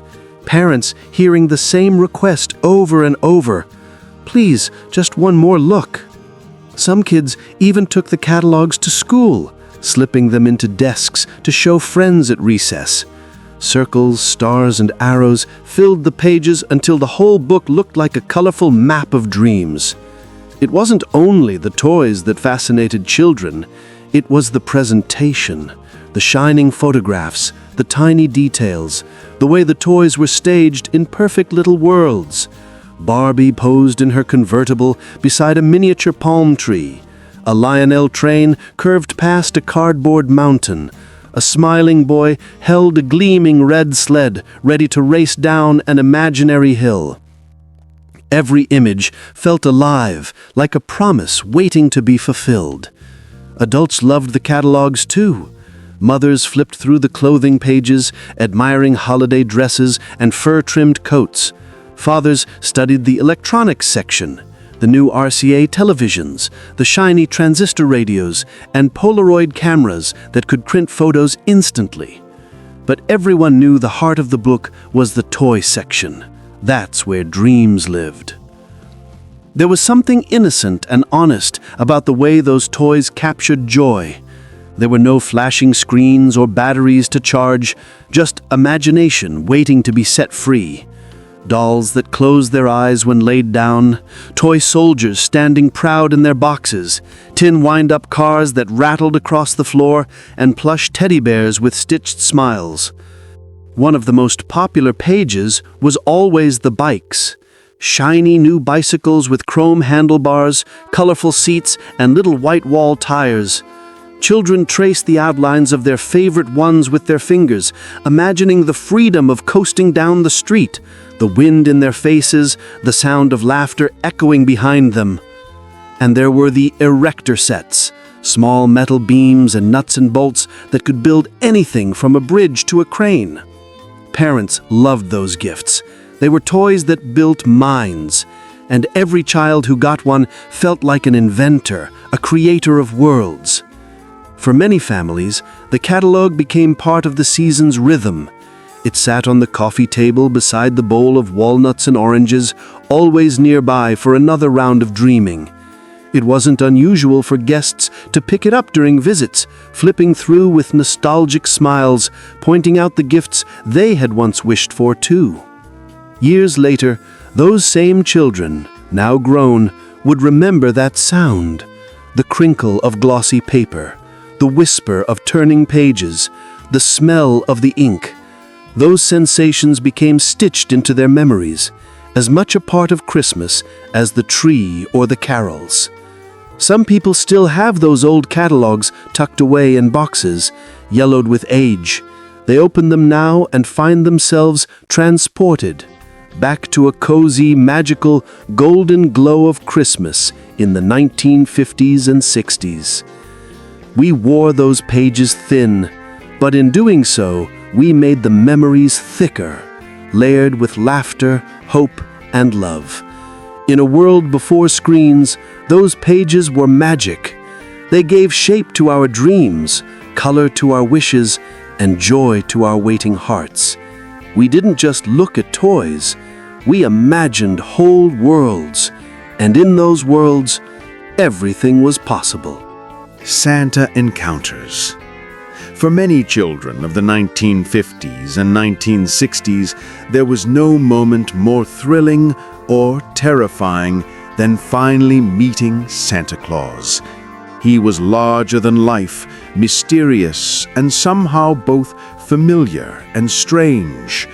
You saw his face everywhere, in store windows, on cereal boxes, in the local paper. But seeing him in person was something else entirely. The trip to visit Santa was an event weeks in the making. Parents would plan the day carefully, dressing the children in their finest winter clothes, thick wool coats, mittens connected by strings, shiny shoes polished the night before. Mothers fussed with ribbons and collars, while fathers checked the camera, making sure there was just enough film left in the roll for that all-important picture.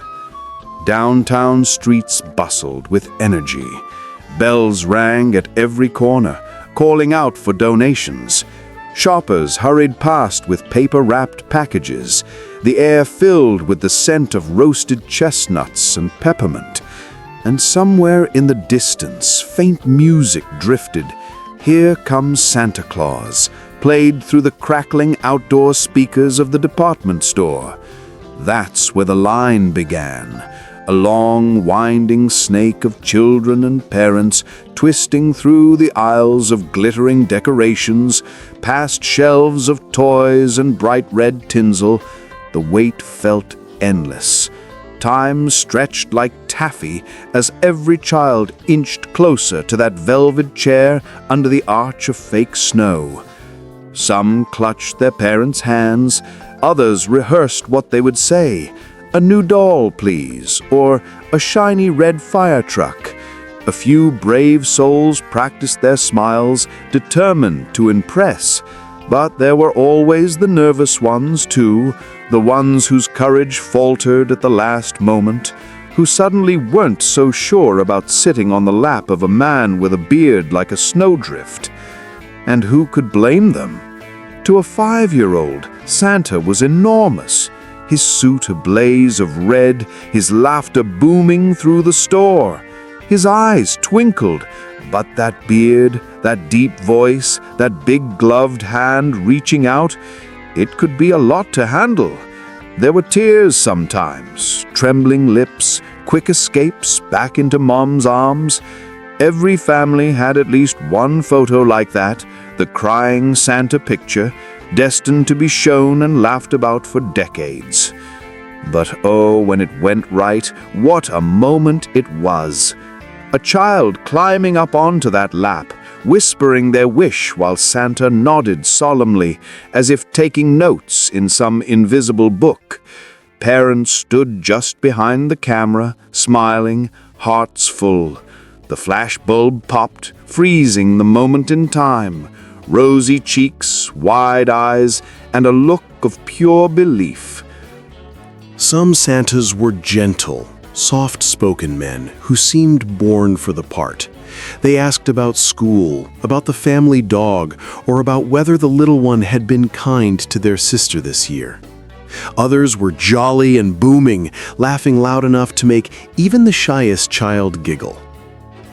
And then there were the Santas who added their own quirks, ones who told stories about the reindeer, or gave out little silver bells, or whispered a secret Merry Christmas before the child slid off their lap. Each encounter was different, but every one left a mark. Sometimes the magic came not from the meeting itself, but from what surrounded it. The smell of the department store's perfume counter, the feel of the fake snow underfoot, the distant melody of silver bells. Those little sensory details became stitched into memory, so that even decades later, closing your eyes could bring the whole scene rushing back. In small towns, Santa often arrived not in a big store, but in the community hall or local church basement. Folding chairs lined up, a Christmas tree in the corner, and maybe a local volunteer wearing a costume borrowed from the fire department. But to the children, it didn't matter. The magic was the same. In some neighborhoods, Santa made surprise appearances, riding through town on a fire truck, waving from the top as sirens whooped and lights flashed. Kids would run out in slippers and scarves, waving wildly as their hearts raced with excitement. And of course, there were the Santa parades, grand processions of floats and marching bands, each one more dazzling than the last. The cold never seemed to matter. Children watched with bright eyes and red noses, waiting for the final float, the one carrying the man himself. When he finally appeared, waving from his sleigh, the crowd erupted in cheers. For those few minutes, the whole world seemed to sparkle. Every child believed that their Santa was the real one. Maybe he smelled faintly of peppermint and tobacco. Maybe his laugh came from deep inside his chest. Maybe his beard wasn't quite real, but his kindness was. One woman, now in her 70s, once recalled her favorite Christmas in 1958. She had been 6 years old, waiting in line at Marshall Field's in Chicago. When her turn finally came, she asked Santa for a doll that could walk and talk. The next morning, she found that very doll under the tree, and for years afterwards, she was certain that Santa had remembered her personally. Those moments defined childhood wonder. They weren't just about gifts, but about the feeling that someone, somewhere, truly listened, truly cared. Sometimes the best part came after. Walking back through the chilly streets, clutching a candy cane, cheeks pink from excitement, parents smiling at each other, relieved it had all gone well, children turning back one last time to wave goodbye at the window, believing they had just spoken to the man who made Christmas possible. Decades later, those photographs still sit in family albums, slightly faded, the corners curling, but the joy inside them untouched. Each one tells a story, a small child, a red suit, a sparkle in the eye, and a moment of pure, unfiltered belief. And maybe that's the real gift Santa gave. Not the toy, not the candy cane, but the feeling that magic could be real if you only believed hard enough. We grew up, of course. We learned that Santa's workshop was closer than the North Pole. It was in our parents' hearts. But still, when we see that old photo, when we hear the sound of a mall Santa's bell, something deep inside us stirs. We remember what it felt like to believe, and for a fleeting moment, we do again. Window shopping with friends. Before online shopping, before crowded malls and blinking checkout screens, Christmas shopping was a walk, an experience of sights, sounds, and laughter shared with people you loved. For many, the most beautiful part of December wasn't the presents under the tree, but the evenings spent downtown, strolling past windows glowing with imagination. It was called window shopping, and even when you didn't buy a thing, you came home feeling richer.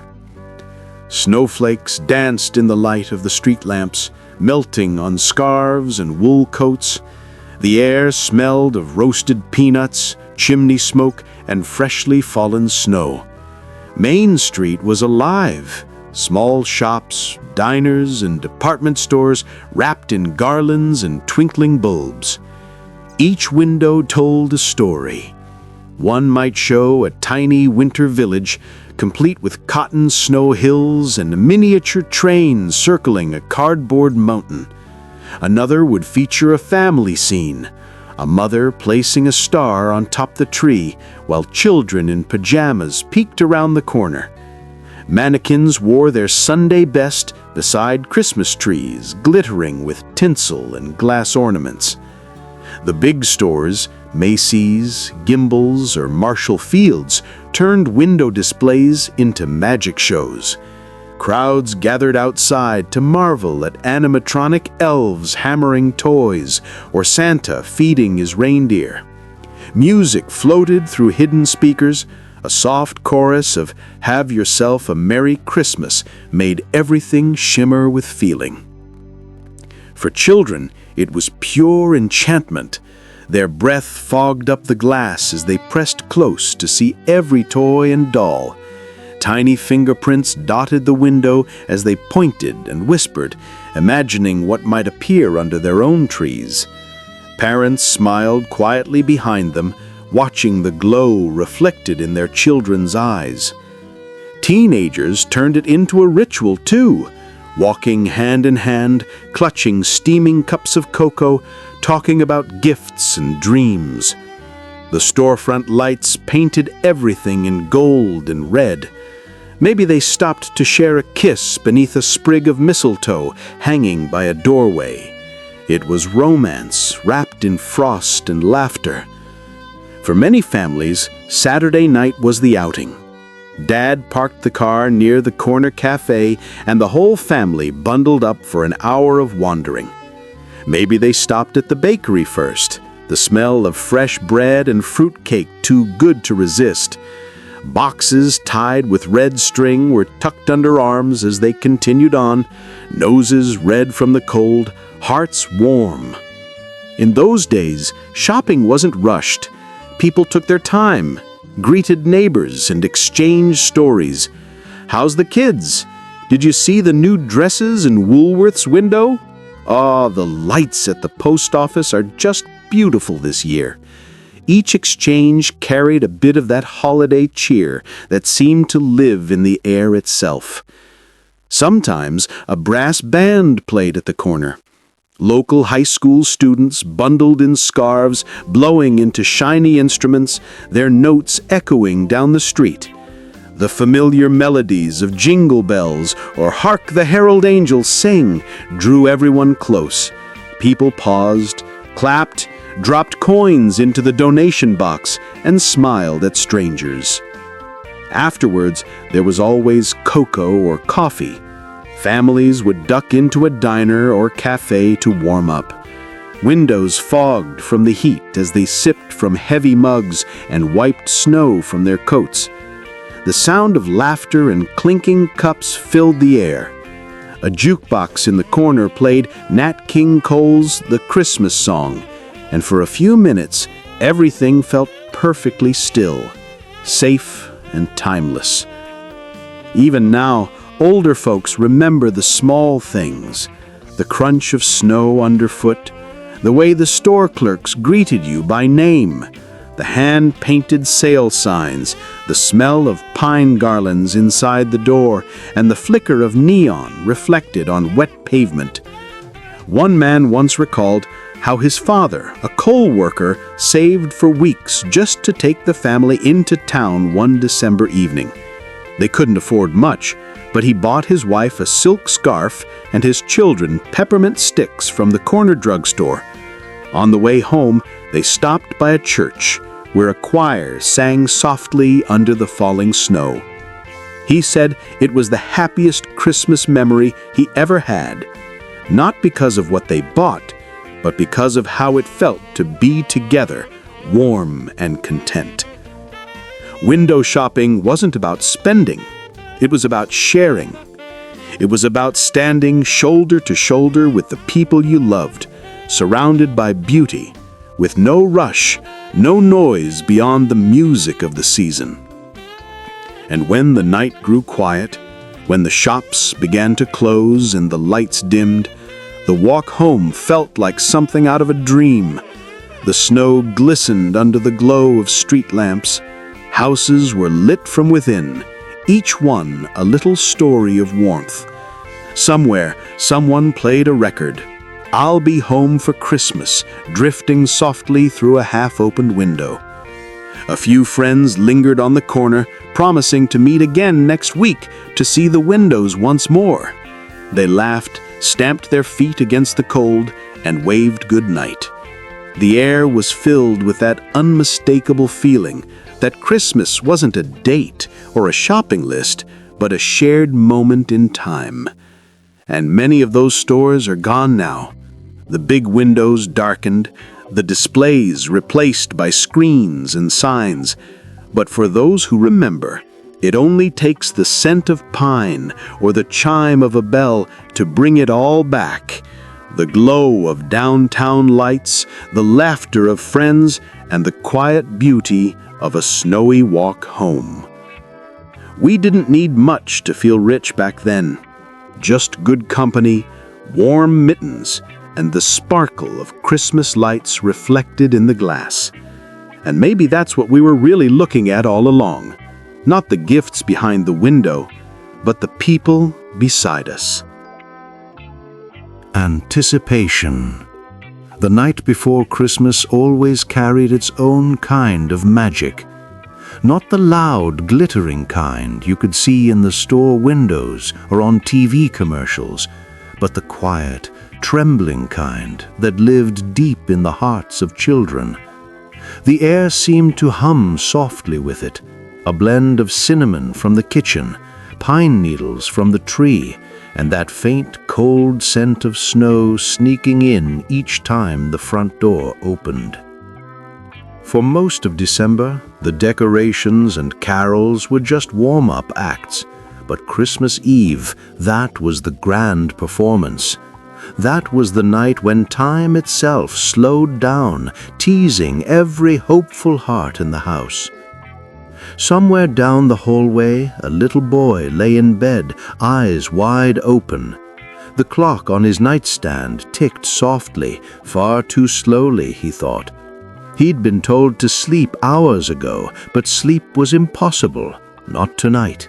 He kicked off his blanket, then pulled it back up again, whispering to himself, "If I stay awake, maybe I'll hear him." The room was dimly lit by the faint glow of colored lights leaking in from the living room. He imagined Santa landing softly on the roof, reindeer hooves clattering gently against the shingles. He imagined the sound of a jolly man laughing quietly to himself as he arranged presents under the tree. In homes everywhere, a million versions of this same moment unfolded. The whispered giggles, the rustling of bed sheets, the thrill of trying to peek through the crack in the door. Parents played their parts perfectly, smiling knowingly when a child claimed to have heard sleigh bells, pretending to be just as surprised when they discovered that Santa had somehow already come and gone. It wasn't just about presents, it was the feeling, that wide-eyed belief that something truly magical might happen before dawn. In one small town in the 1950s, there was a boy named Tommy Henderson who had been wishing for one thing all year, a little red wagon. The kind that gleamed in the store window under bright lights, with shiny wheels and a white handle that curved like a question mark. His father had been laid off that year from the mill. Money was tight, but his parents never let him see the worry behind their smiles. Tommy wrote his letter to Santa anyway, carefully spelling each word, and dropped it into the mailbox at the corner. The cold metal burned his fingers, but he didn't care. All December long, he dreamed about that wagon. He imagined pulling it behind him down the snowy sidewalk, giving rides to the neighbor's dog, filling it with pine cones and Christmas cards. Each night he prayed quietly before bed, not just for the wagon, but for Santa to find their little house, even though it didn't have a chimney. That Christmas Eve, Tommy lay awake, listening. Every creak in the floorboards made his heart race. He thought he heard bells, faint and far away, and whispered to his stuffed bear, "He's close." In the kitchen, his mother and father sat by the dim glow of the tree. His father looked at his hands, rough, tired hands, and sighed. They couldn't afford the wagon, not this year. But in a small box by the tree was something else, a hand-carved wooden truck his father had made in secret over the past few weeks. It wasn't shiny, it didn't have metal wheels, but it was made with love, with patience, with hope. When Tommy woke the next morning, he rushed into the living room and froze. The light from the window spilled across the floor, illuminating the truck. His father watched from the doorway, expecting disappointment, but Tommy smiled so wide it nearly broke his heart. He whispered, "Santa made it himself," and in that moment, the whole room felt holy. That's the thing about Christmas Eve. It's not just waiting for gifts. It's waiting for love to show up in the simplest, most unexpected forms. It's the belief that no matter how small your house is, no matter how heavy the year has been, something beautiful might still happen by morning. Every generation has its own version of this waiting. In the 1960s, it was the glow of colored aluminum trees and the soft hum of radio carols. Children in footy pajamas would sneak down the hall, whispering, "Do you think he's here yet?" In the 70s, it was shag carpet under sleepy feet, tinsel catching the faint light from the TV as Bing Crosby sang White Christmas. Parents would stay up late wrapping gifts by the faint light of a table lamp. Scissors snipped quietly, tape peeled off the roll, paper rustled like gentle snow. In those hours after midnight, they were both exhausted and joyful, guardians of a secret magic that only they could deliver. They'd glance toward the clock, smile at how late it had gotten, and whisper things like, "They're going to lose their minds when they see this bike," or "Hide the big one behind the couch." Outside, the world was still. The roads were quiet. Sometimes the only sound was the distant ringing of a church bell. It was as if the whole town was holding its breath. And in those hushed moments just before dawn, when the first flakes began to fall again, time seemed to fold over itself. The grown-ups became children again, remembering the thrill of their own Christmas Eves long ago. They could almost hear their mother's laughter in the kitchen, smell the hot chocolate bubbling on the stove, see the faint glow of candlelight flickering in the window. Even the simplest traditions carried weight. The hanging of stockings, the plate of cookies on the table, the cup of milk beside it. A quiet contract between belief and love. Some families stayed up late for church. Others gathered by the radio or TV to listen to the Christmas message. But all of them, no matter how different their lives were, shared that same feeling. Anticipation wrapped in warmth. The anticipation of laughter, of togetherness, of something unseen yet deeply known. And when sleep finally came, it was filled with dreams that glowed in soft colors, dreams of gifts and reindeer, yes, but also of family faces smiling through candlelight. By morning, the world would shift again, bright paper flying, carols echoing through the house, the scent of breakfast filling the air. But for now, in the soft, trembling stillness of Christmas Eve, everything felt possible. The night was more than a countdown. It was a reminder that wonder doesn't live in presents or lights, but in the simple act of believing. Believing that kindness can return after hardship. Believing that joy can find you again even after a long year. Believing that someone somewhere still carries that childlike spark deep inside. Because on Christmas Eve we all become children again, waiting, hoping, listening for that faint sound in the distance that tells us something magical is on its way. Church and midnight mass. Across small towns and bustling cities alike, the night of Christmas Eve carried a sacred stillness. The snow muffled every sound, softening footsteps and slowing the world. Church steeples rose above quiet neighborhoods, their bells waiting for the hour to strike. Inside those churches, light spilled through stained glass windows, blue, red, and gold shimmering against the snow outside. The world beyond was cold and hushed, but inside there was warmth, candlelight, and a sense of something eternal. For many families in the 1950s and 60s, Christmas Eve wasn't complete without church.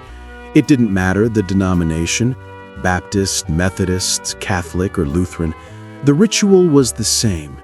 Families bundled in coats and scarves, children clutching mittens, the smell of pine and perfume mingling with candle wax. The night air stung their cheeks as they hurried up the church steps. A soft dusting of snow followed them inside, melting quietly on the worn wooden floorboards. Inside, the sanctuary was alive with anticipation. The pews filled early, coats draped over the edges, hymnals passed hand to hand. Old friends greeted one another with smiles and hushed laughter. In the front rows, elderly couples clasped hands. The organist, dressed in her holiday best, flipped through sheet music as the hum of tuning voices filled the air. And then, as the lights dimmed, a single voice began. "Silent night, holy night." It was the moment that seemed to stop time. The familiar melody drifted upward, gentle and reverent, carrying every memory of Christmases past. The choir joined in, their harmonies rich and full, echoing through the wooden rafters. Parents leaned closer to their children, whispering the lyrics. Some closed their eyes, letting the sound wash over them. Outside, the snow continued to fall, thick, quiet, relentless, as if heaven itself were listening. During those years, church wasn't just about faith. It was about community. People who rarely spoke during the year sat shoulder to shoulder, sharing hymn books and candles. The town's grocer might be beside the mailman, the teacher beside the farmer. For one night, every difference seemed to dissolve in the glow of candlelight. For the children, it was a magical experience. The flicker of hundreds of candles reflecting off the gold trim of the altar, the smell of evergreen garlands wrapped around the railings, and the awe of hearing a real pipe organ thunder through "O Come All Faithful." They may not have understood the depth of the words, but they could feel their beauty. And for adults, especially those who had lived through war, rationing, and hardship, these hymns carried more than melody. They carried memory. Many veterans in the pews closed their eyes and thought of Christmases spent far from home, cold barracks, desert tents, frozen fields. They remembered the sound of silent nights sung softly among soldiers under starlit skies. And those memories never left them. Each candle they held was for someone who couldn't be there, a father, a brother, a friend. In small towns across America, the church bells rang out across the midnight air. In one town in Illinois, old-timers still recall how the bell rope was pulled by hand, the same family for 3 generations. The bell's deep, resonant tone echoed across the valley, bouncing off frozen barns and snow-covered fences. Dogs barked in the distance.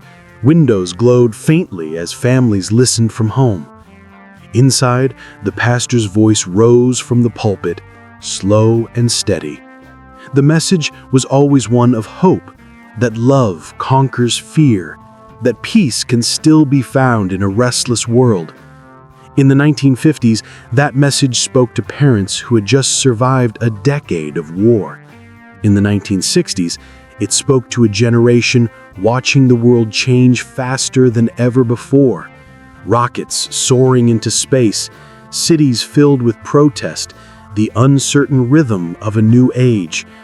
But inside that church, on Christmas Eve, time paused. The candles flickered softly, the scent of wax filled the air, and for one night, the chaos outside didn't matter. The sermon might have ended with these words, spoken by pastors across the nation in many forms. Tonight, we remember that love was born in a humble place, and that hope, no matter how fragile, is stronger than fear. When the final hymn began, every voice joined in. It was always the same one. Joy to the world. The organ filled the room like thunder, the voices rising in harmony. Children sang off-key. Grandfathers sang with tears in their eyes. Even those who didn't know the words hummed along. It was the sound of togetherness, the sound of home. After the final Amen, families gathered their coats and scarves, the cold rushing in as the heavy doors swung open. The snow outside sparkled under the moonlight. Children ran ahead, their boots crunching on the ground. Breath rose in clouds as people lingered, shaking hands, exchanging small gifts, or simply saying, "Merry Christmas." In many towns, the walk home was the most beautiful part. The streets were quiet, except for the soft crunch of snow and the occasional distant carol from another family walking home. Porch lights glowed golden through the falling flakes. Somewhere, a radio played Nat King Cole's The Christmas Song. Houses looked like they belonged in a snow globe, perfect, still, and peaceful. One story often remembered by those who lived through it came from a small town in Pennsylvania, 1962. That year, the snowstorm was so heavy that only a handful of people could make it to midnight mass. The pastor nearly canceled the service, but a small group insisted on staying. They gathered near the front, a dozen or so families, and sang carols by candlelight because the power had gone out. No organ, no lights, just voices in the dark. One woman later recalled, "It was the most beautiful sound I ever heard. You could hear the snow hitting the windows. You could hear the candles flicker. It felt like heaven was near." Moments like that stayed with people forever. They weren't grand or polished.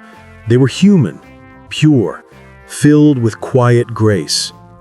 By the late 1960s, Television had begun to change traditions. Families could watch televised church services, and some began to stay home. But even then, the idea of gathering in faith, even briefly, never faded. The image of candlelight reflected in stained glass, the sound of choirs echoing into the night, these were things television could never replace. And somewhere, maybe even now, an elderly couple still walks through the snow to a small church at the end of their street. They hold hands, leaning against the cold, smiling at the faint glow of the sanctuary windows ahead. Inside, they take their familiar pew, third row, left side, and watch the candles being lit one by one. The same songs play, the same bells ring, and for a few moments, they're young again. Christmas Eve in those years wasn't about spectacle or grandeur. It was about belonging to a family, a town, a moment in time. It was about hope that never aged, faith that didn't fade, and the kind of peace that comes not from silence, but from shared song. As the final bell tolled midnight, and the last candle was extinguished, a calm settled over the church. Outside, the snow continued to fall, steady and soft. Families made their way home through the night, carrying with them the sound of hymns, the warmth of candles, and a sense of something greater than themselves. That was Christmas Eve in the 1950s and 60s. Not just a night of worship, but a night of remembrance. A night when faith met wonder, when the ordinary became sacred, and when even the coldest winter night felt touched by something divine. Neighborhood bonds. If you walked down an American street on Christmas Eve in the 1950s or 60s, you could feel it. That quiet sense of togetherness that seemed to hang in the cold winter air. Every house glowed softly with colored lights. The faint hum of carols drifted from living room radios, mingling with the scent of chimney smoke. Neighbors waved from porches as snow crunched underfoot, and for one night a year, the world seemed smaller, kinder, closer. In those days, communities were woven tightly together. Neighbors knew each other by name. Children played in each other's yards, and front doors were rarely locked. Holidays brought that closeness into focus. It wasn't just about what happened inside the house. It was about what happened between them. The spirit of Christmas stretched across fences and sidewalks, filling every home on the block. There was a rhythm to it all. Early in the evening, the mothers would emerge first, carrying covered dishes or tins of cookies to share. "Try one of Helen's sugar cookies," someone would say. Or, "Don't forget to taste Mrs. Miller's fudge." The air smelled of peppermint, butter, and cinnamon. The men would gather near driveways, brushing snow off cars and joking about the cold, while children darted between them with scarves flying. The sound of laughter rose into the night. And when the sun set fully, the neighborhood came alive. Porch lights twinkled like stars. Paper luminaries lined sidewalks, little brown bags filled with candles glowing from within. Families bundled in layers stepped out to admire one another's decorations. Every house seemed to compete for the most radiant display, but it was all in good fun. One family might have a glowing nativity scene in their yard, another a giant Santa with blinking sleigh lights, and another simply a tree by the window, shining proudly through the curtains. The best part, though, came when carolers appeared. Groups of neighbors, sometimes the church choir, sometimes just local kids with more enthusiasm than pitch, would go door to door singing in the snow. The songs were simple. Deck the halls. We wish you a Merry Christmas. The first Noel. You could hear the sound from blocks away, the harmonies carrying through the frozen air. Some families would open their doors wide and join in. Others would hand out hot cocoa or candy canes as thanks. It was tradition. And if you were lucky, the final song of the night would always be Silent Night, sung softly under a sky full of stars. The magic wasn't just in the music, though. It was in the way people looked out for each other. In small towns especially, neighbors felt like family. If someone was alone for the holidays, someone else made sure they had company. If a new family had just moved in, they were immediately invited for pie. The kindness of the season wasn't performative, it was instinctive. That was the era when borrowing a cup of sugar could lead to a lifelong friendship. And sometimes it was in those unexpected moments that the truest spirit of Christmas shone through. One story, still remembered fondly by those who lived it, is called "The Night the Lights Went Out." It was Christmas Eve 1958 in a small neighborhood outside Cleveland. The snow had been falling all day, heavy and wet. The air was cold enough to bite, and by evening the streets were buried. Inside one little cul-de-sac, families were preparing for bed. The trees were lit, the presents stacked, and the faint sound of carols played on radios across the block. Then, just after 9 o'clock, everything went dark. The power had failed. The hum of the radio stopped mid-song, the Christmas tree lights flickered once and went out, the furnace fell silent. For a moment, there was nothing but darkness and the muffled quiet of snow. At first, there was confusion. Children called from their rooms, parents scrambled for flashlights, but then, one by one, candles appeared in windows. Matches struck, wicks glowed, and soft yellow light began to fill the homes again. Someone down the street lit a kerosene lantern and set it on the porch. Soon others did the same. The neighborhood began to glow, not with electricity, but with flame. Mrs. Patterson, who lived at the corner, decided that if they couldn't listen to carols on the radio, they'd make their own. She gathered her children, wrapped them in blankets, and stepped outside with a candle in hand. Her voice was shaky at first, but strong enough to carry through the snow. "Silent night, holy night." One by one, doors opened. Families stepped outside, joining in. Some carried candles, some flashlights, some only stood and listened. The snow continued to fall, thick and gentle, glistening in the candlelight. The whole street sang together. Neighbors who normally only waved in passing, now standing shoulder to shoulder under a sky lit only by starlight and snow. When the song ended, there was a pause. That kind of silence that only happens when hearts are full. Someone shouted, "Hot cocoa at the Johnsons!" and laughter broke the spell. Families gathered at one house, bringing cookies, blankets, even a guitar. They sat together by candlelight, telling stories, laughing, singing. The power didn't return until nearly midnight, but by then, no one cared. The moment had already become a memory.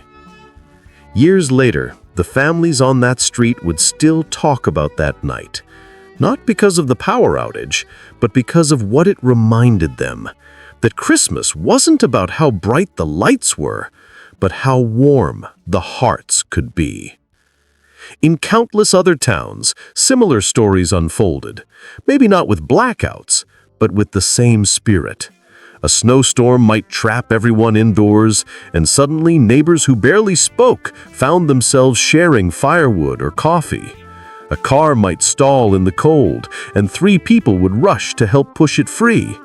There was a sense of togetherness that seemed to grow stronger when the night grew colder. Even the smallest gestures became traditions. In one Midwest neighborhood, families took turns leaving anonymous gifts on each other's porches, cookies, candles, or small toys wrapped in plain paper.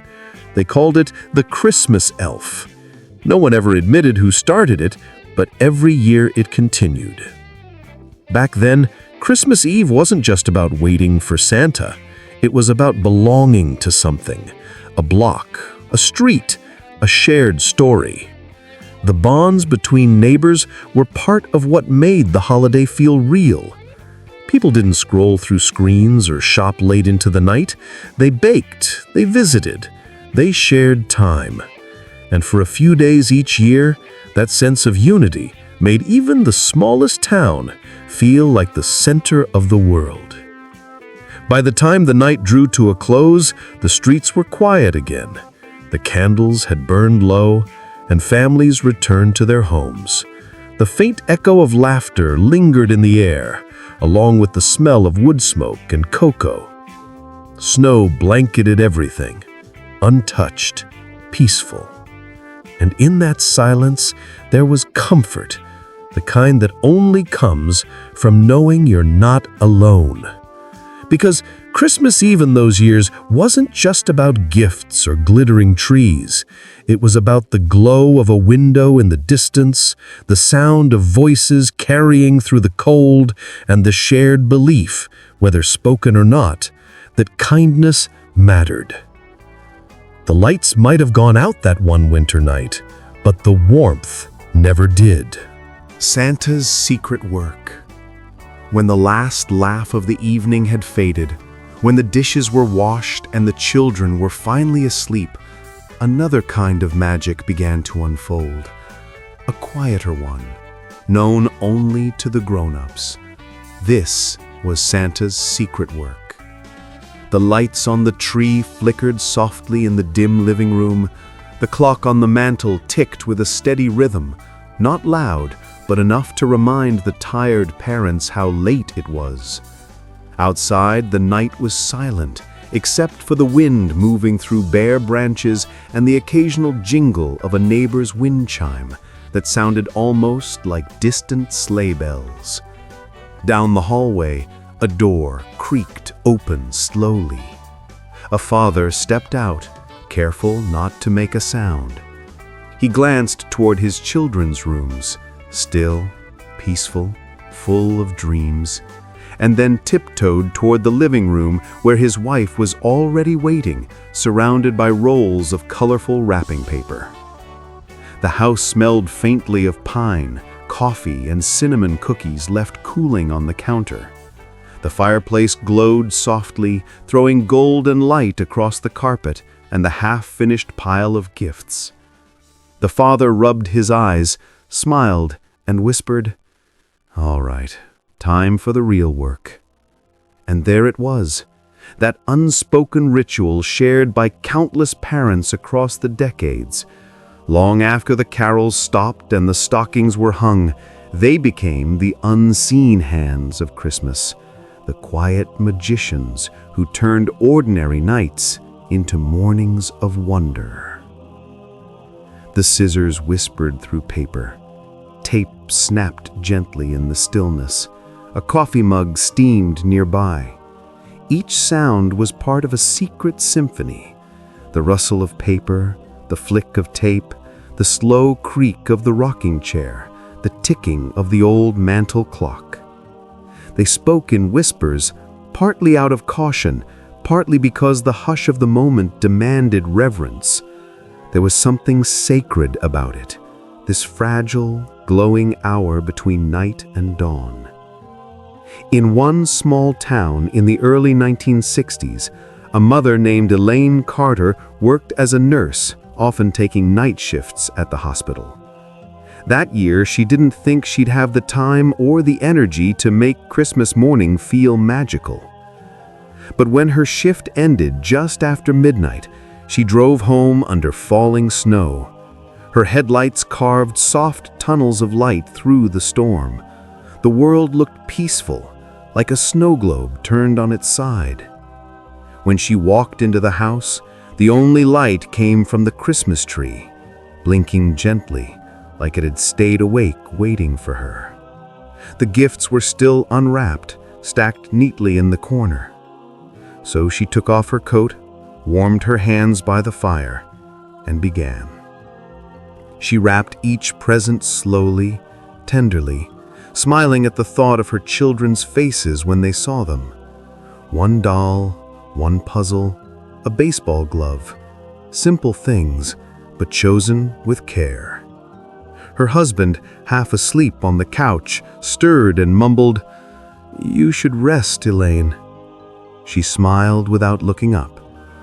"I'll rest when they open these." By the time the first hint of morning touched the window, every gift was wrapped. The stockings were filled. The milk and cookies plate was artfully rearranged. Crumbs here, a half-eaten cookie there. She even dipped her gloved hand in the ash by the fireplace and made a single footprint, a secret mark from Santa himself. When her children came running out hours later, squealing and laughing, Elaine stood quietly behind them, smiling through tired eyes. For her, that was the real Christmas miracle. Not what was under the tree, but what it meant to make it appear there, unseen. In those small, secret hours, parents everywhere became artists of love. They patched together bicycles under the faint hum of Christmas lights. They assembled dollhouses by the glow of a desk lamp, reading the instructions upside down.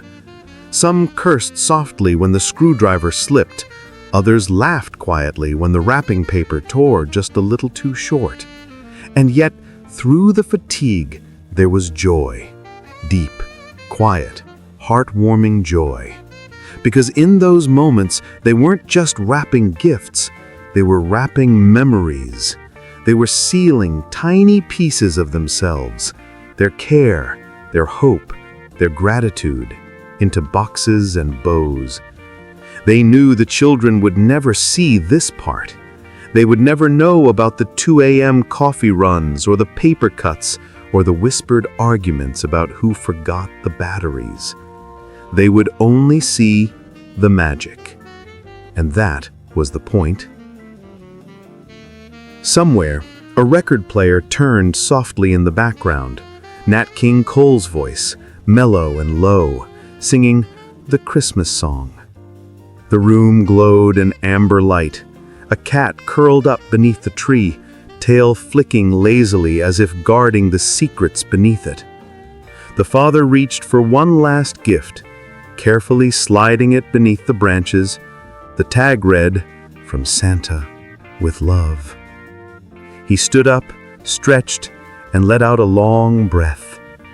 Outside, the first snowflakes of morning had begun to fall again, thick and slow, catching the faint pink of dawn. He whispered to himself, "We did it, another year." His wife leaned against him, smiling softly. He's going to lose his mind when he sees that train set. They stood together for a while, watching the snow through the window. The world was perfectly still. And in that quiet, they felt the invisible thread that connected them to every parent before them, and every parent still to come, all part of the same ancient, beautiful conspiracy, the secret work of Santa Claus. In later years, when the children were grown and gone, those nights became some of the most treasured memories. Parents would sit by the same tree, now quieter, and laugh at how tired they used to be. They'd remember the half-eaten cookies, the wrapping paper chaos, the little squeals at sunrise. They'd remember the way their hearts swelled when a sleepy child whispered, "He came. He really came." And deep down, they'd know the truth, that Santa wasn't just one man in red. Santa was every parent who stayed up too late, every heart that refused to let the world lose its wonder. Because that was the real secret. Santa's work never ended at the North Pole. It lived in every home, every year, wherever love decided to show up quietly in the dark. The sleigh bells might fade, the toys might break, the wrapping paper would be thrown away, but the feeling, the faith, the wonder, that stayed. Even now, in a quieter world of screens and schedules, you can still feel it if you stop for a moment. That hush in the middle of the night. That soft ticking of a clock. That sense that somewhere, someone is still up, making sure the morning will be beautiful for someone else. That is Santa's secret work, and it's still happening, even now. Santa's secret work. When the last laugh of the evening had faded, when the dishes were washed, and the children were finally asleep, another kind of magic began. A quieter one, known only to the grown-ups. This was Santa's secret work. The lights on the tree flickered softly in the dim living room. The clock on the mantel ticked with a steady rhythm, not loud, but enough to remind the tired parents how late it was. Outside, the night was silent, except for the wind moving through bare branches and the occasional jingle of a neighbor's wind chime that sounded almost like distant sleigh bells. Down the hallway, a door creaked open slowly. A father stepped out, careful not to make a sound. He glanced toward his children's rooms, still, peaceful, full of dreams, and then tiptoed toward the living room where his wife was already waiting, surrounded by rolls of colorful wrapping paper. The house smelled faintly of pine, coffee, and cinnamon cookies left cooling on the counter. The fireplace glowed softly, throwing golden light across the carpet and the half-finished pile of gifts. The father rubbed his eyes, smiled, and whispered, "All right, time for the real work."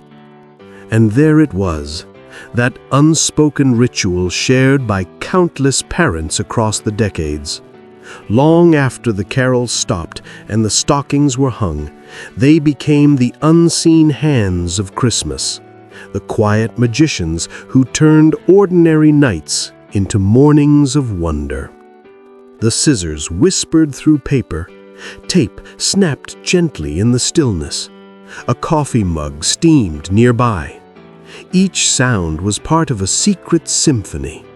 The rustle of paper, the flick of tape, the slow creak of the rocking chair, the ticking of the old mantel clock.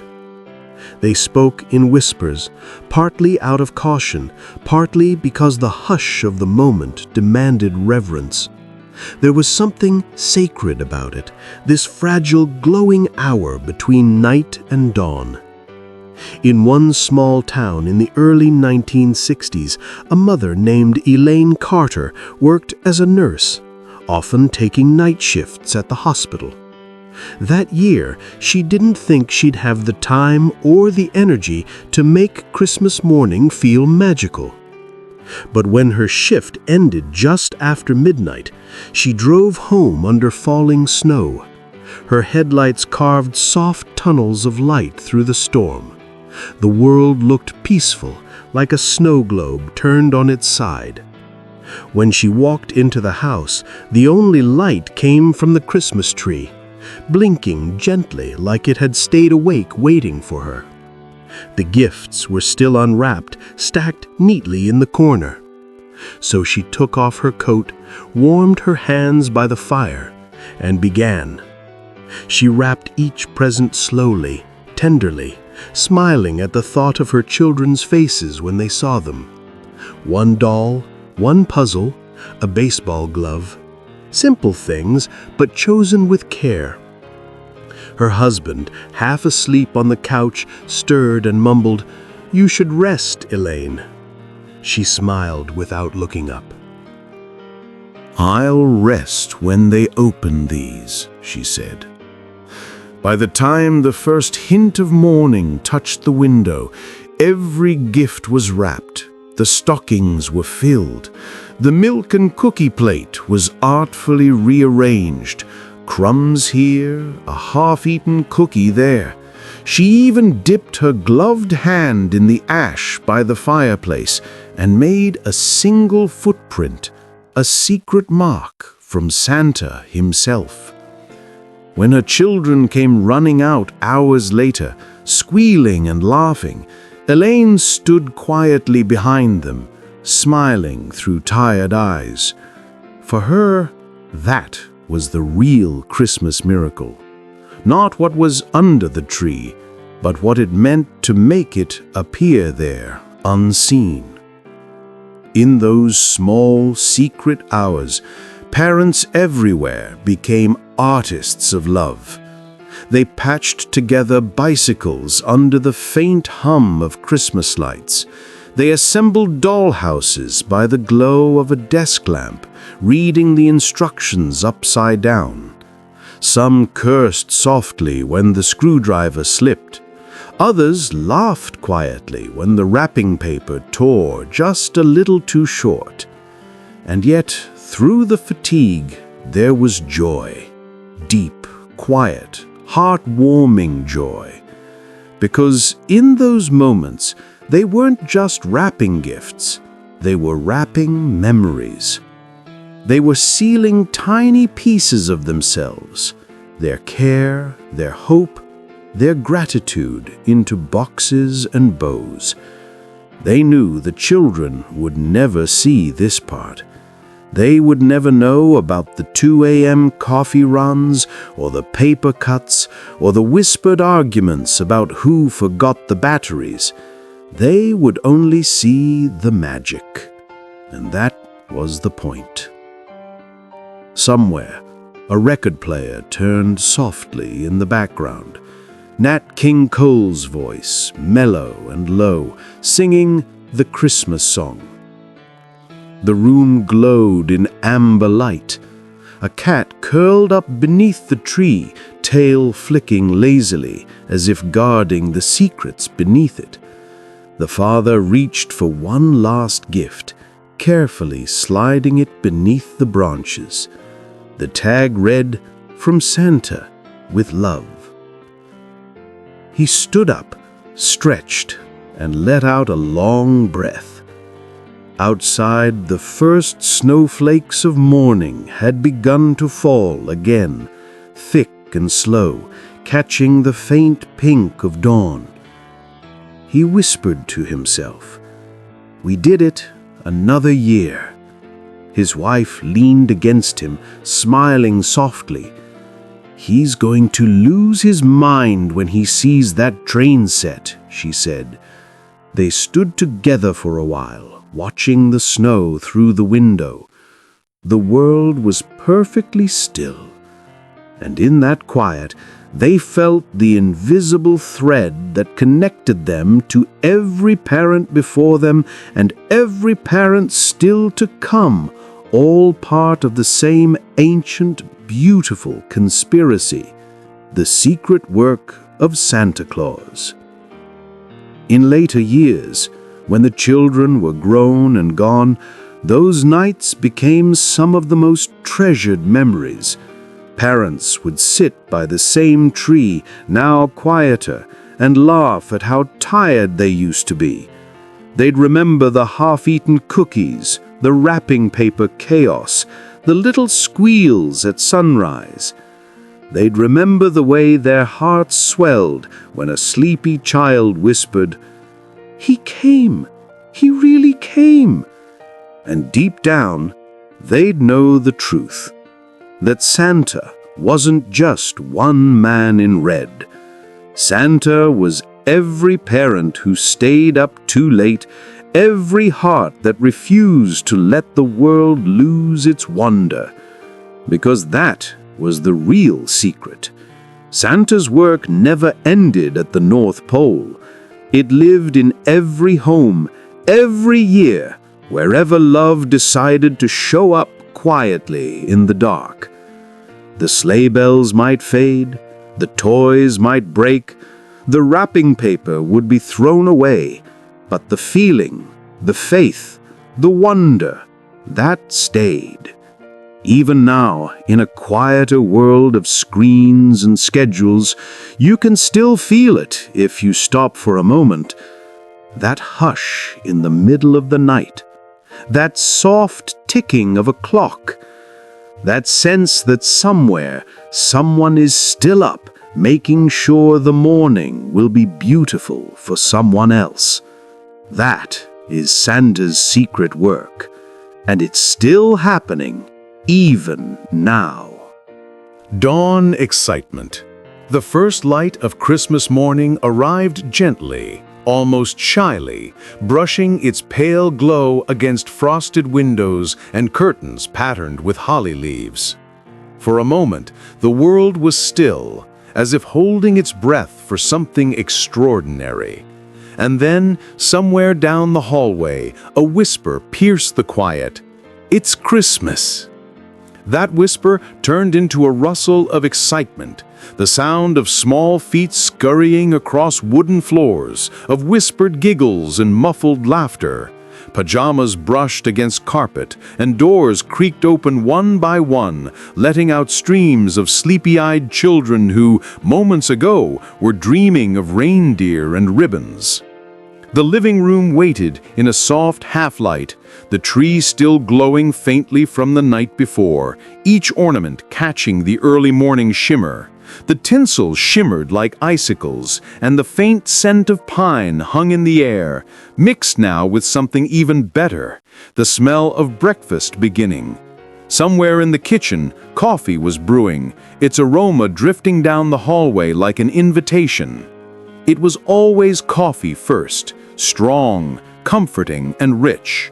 The percolator bubbled like a happy drumbeat, keeping time with the laughter echoing through the house. You could almost hear the rhythm of morning unfold. A father's soft chuckle, the squeak of a chair leg on linoleum, a mother's voice calling out, "Don't go in there just yet," even though she knew the call would go unheeded. The magic of Christmas morning wasn't in the presents alone. It was in that anticipation that filled every corner of the home. It was in the sound of crinkling wrapping paper before anyone dared touch it. It was in the glow of lights reflected in the eyes of children standing in the doorway, their breath caught between disbelief and joy. Outside, the snow had stopped sometime during the night.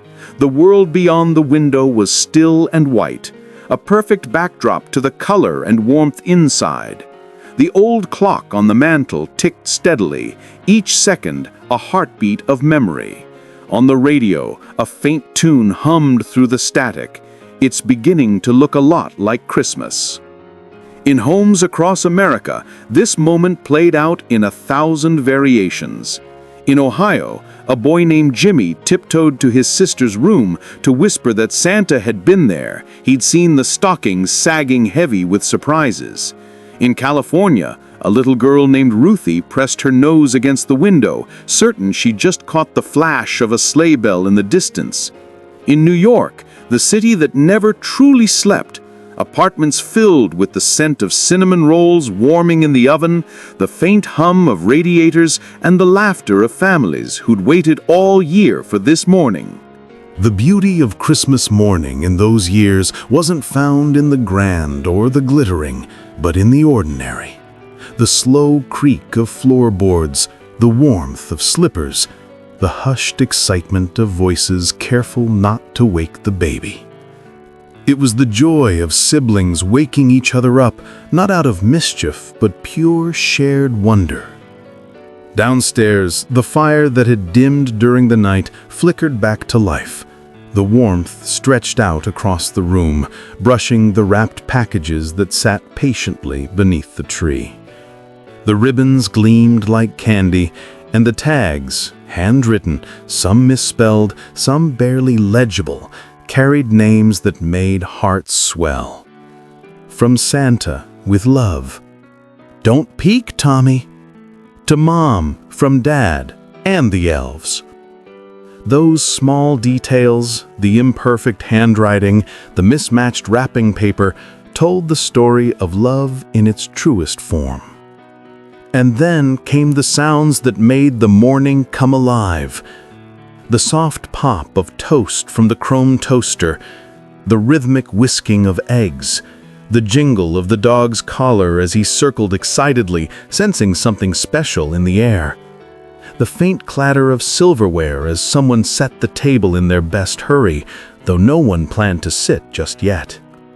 The smell of pine mixed now with breakfast, coffee, yes, but also cinnamon, warm butter, and the faint sweetness of oranges peeled by hand. Some families made sticky buns or sweet rolls, their glaze catching the light like glass. Others started the morning with pancakes or bacon, the sound of sizzling blending with the music on the radio. White Christmas floated through the air, Bing Crosby's voice smooth and timeless. For a brief moment, the world outside faded away. Inside, everything felt right, safe, whole, and golden. In one small town, a mother named Ellen remembered how her father used to wake her on Christmas morning back in the 1930s, when times were lean but joy was plentiful. Now, decades later, she found herself doing the same for her children. The cycle of giving, of simple magic, had carried forward like a cherished melody. And across town, old Mr. Whitaker, a widower, stood at his window, watching the neighborhood lights flicker on one by one. He smiled as he heard the faint echo of laughter from next door, remembering the mornings when his house had been full of the same sounds. He poured himself a cup of coffee, added a splash of cream, and lifted it toward the window, as though to toast the memories that still lived there. Back in the living room, the youngest child reached the tree first. The others crowded behind, eyes wide, faces bathed in the glow of the lights. For a second, no one spoke. They just stared, taking in the sight that never grew old, the sparkle, the promise, the quiet awe of a dream come true. One by one, the parents joined them. Dad's robe hung loosely around his shoulders. Mom's hair still carried the scent of sleep.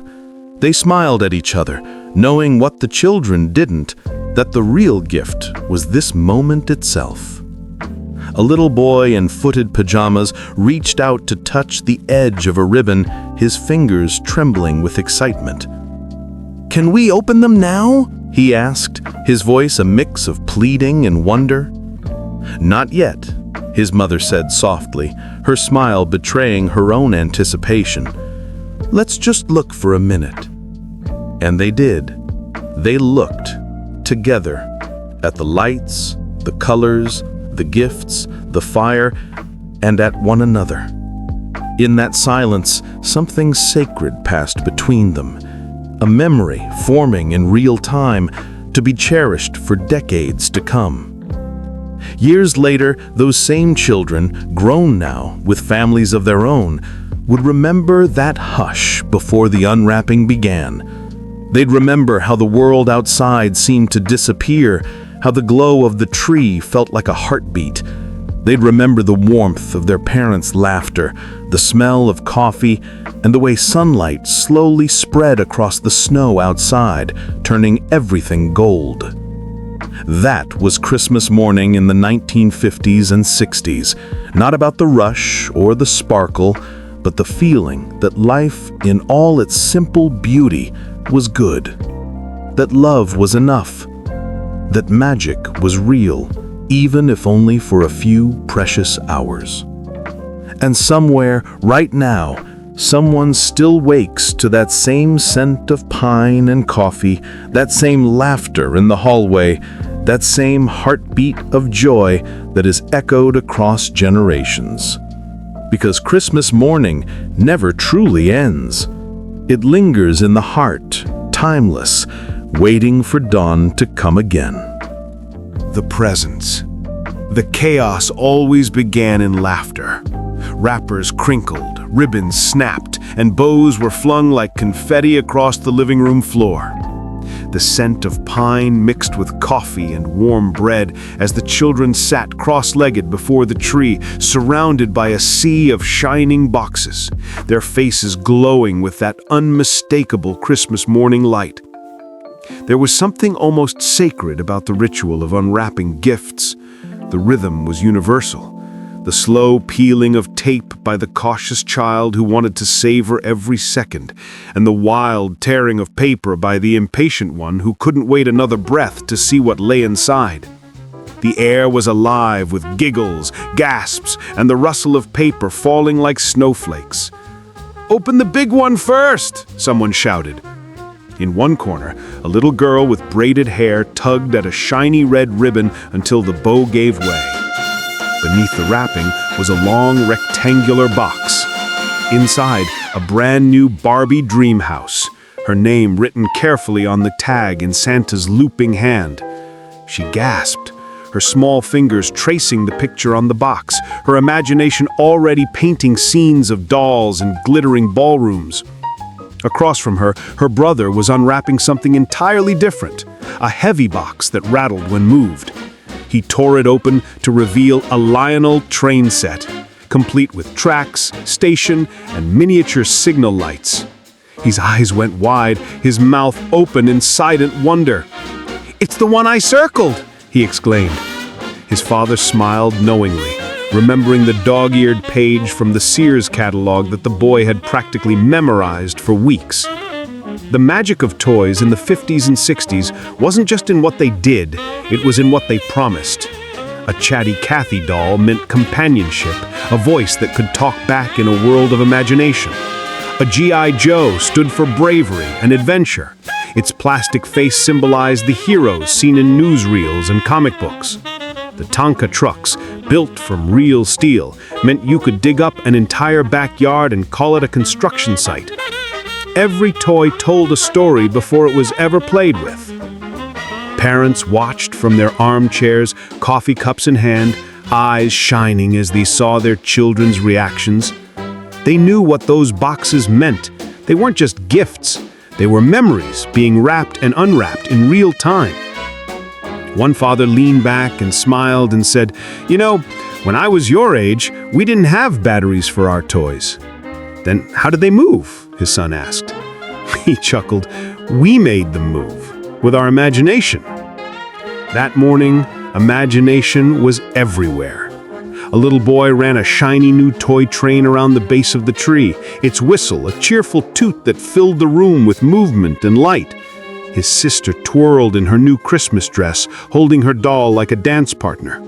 Even the family dog joined in, tearing at stray ribbons and chasing wads of wrapping paper. But amid all the joy, one small story quietly unfolded, one that would become family legend for years to come. It began with a toy train that wouldn't start. Tommy had been waiting for that train since Thanksgiving. He'd talked about it every day, drawn it on scraps of paper, and even written Santa 2 letters to make sure there was no mistake. And now there it was, shining black and silver, its smokestack gleaming under the tree lights. His father knelt down beside him, helping set up the tracks in a perfect oval around the coffee table. The family gathered close, watching as Tommy placed the engine carefully on the rails. "Ready?" his father asked. Tommy nodded, clutching the small controller in his hand. He twisted the dial. Nothing happened. He tried again. The motor made a faint click, then silence. His face fell. The excitement drained from his eyes, replaced by confusion and the hint of tears. "It's broken," he whispered. For a second long, the room was still. His mother started to say something comforting, but his father raised a finger, smiling softly. "Hold on, son," he said, reaching for his coffee. "Let's see what Santa was thinking." He crouched over the train, fiddling with the battery compartment.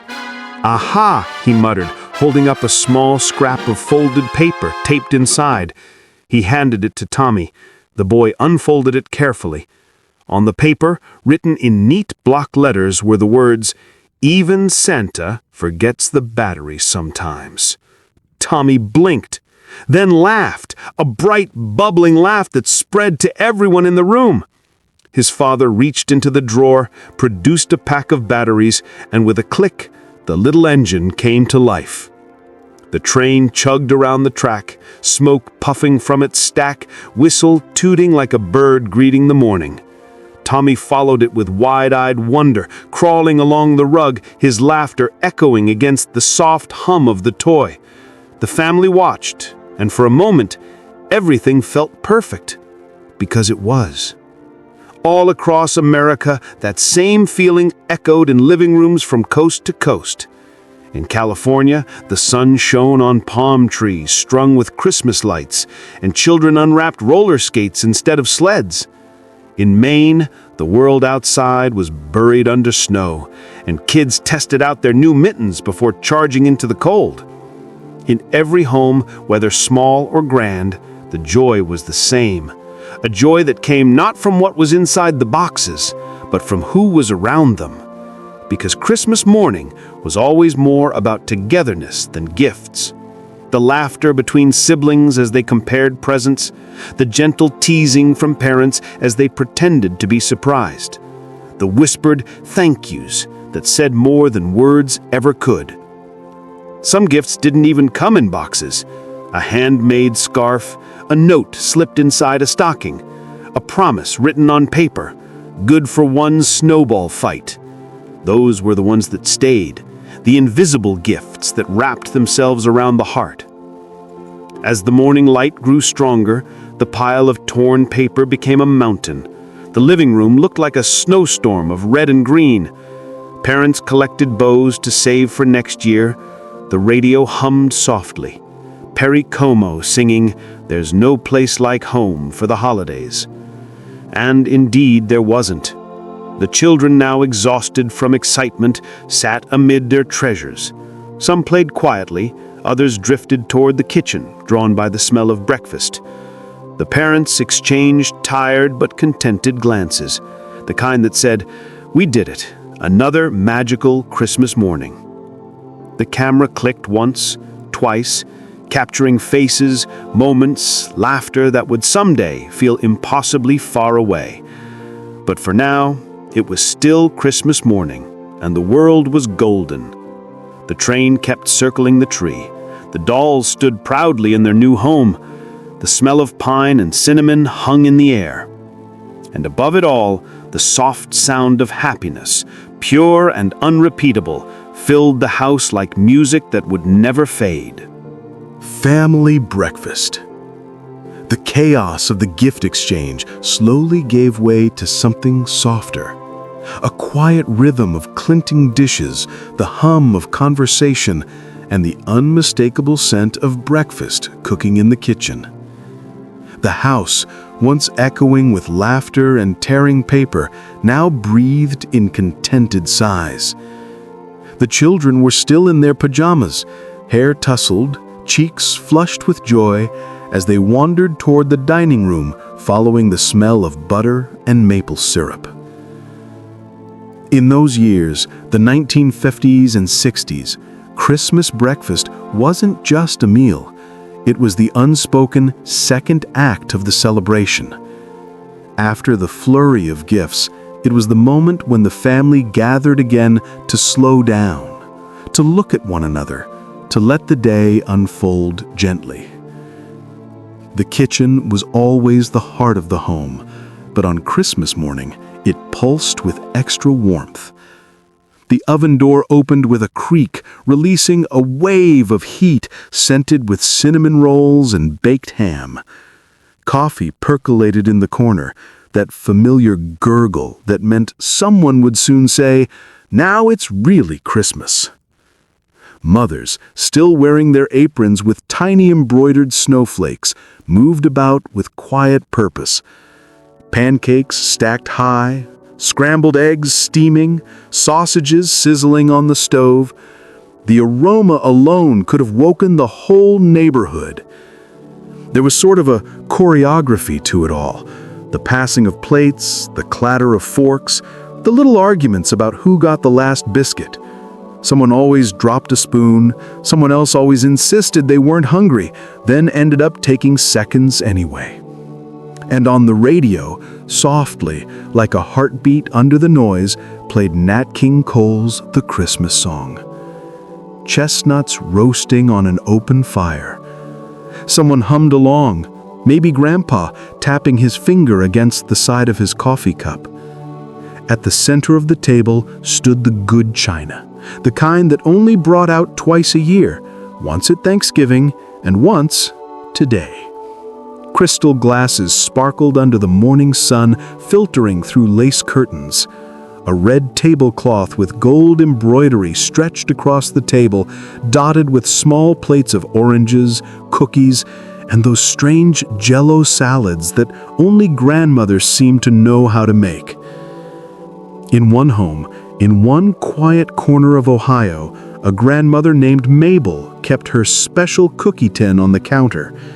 Inside were her famous butter cookies, pale yellow, dusted with sugar, each shaped like a star or a bell.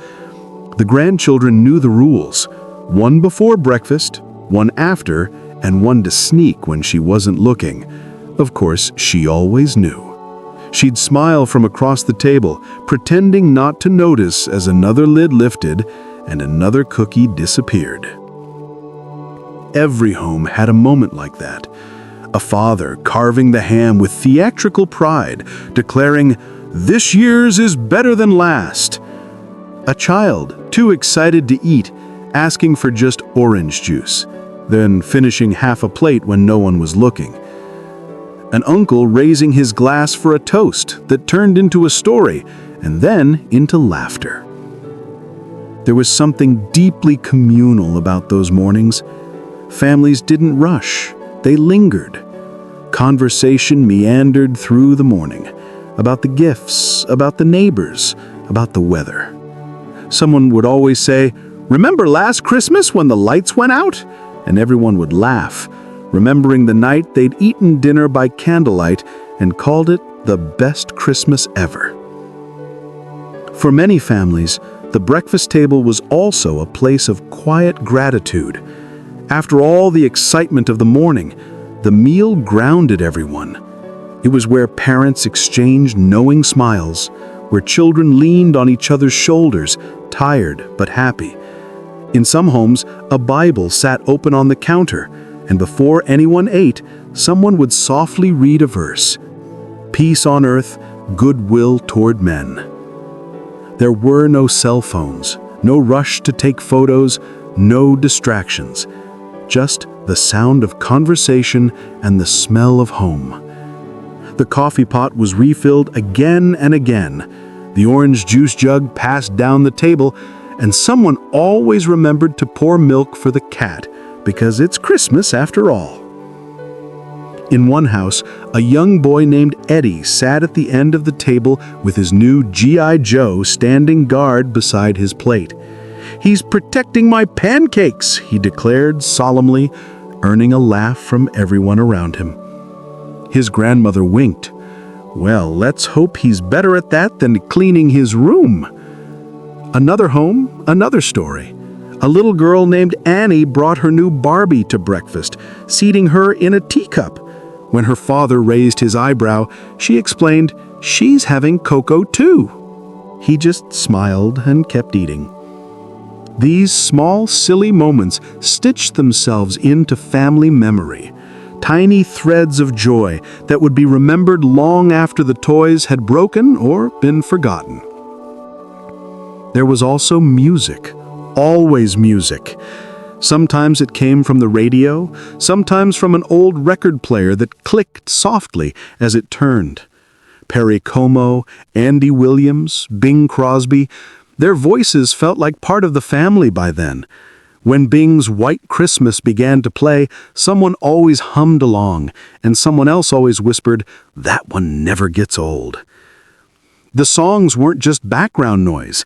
They were reminders of every Christmas past, every breakfast, every gathering, every smile caught in time. And then there were the quiet moments, when the meal was nearly done and everyone sat back in their chairs, full and contented. The kids leaned sleepily against their parents, their energy finally running out. The adults talked softly, their words slower now. In those quiet minutes, you could hear the faint tick of the wall clock and the whisper of snow outside the window. Maybe a bird sang in the distance, or a car passed on the road, its tires hissing over the cold pavement.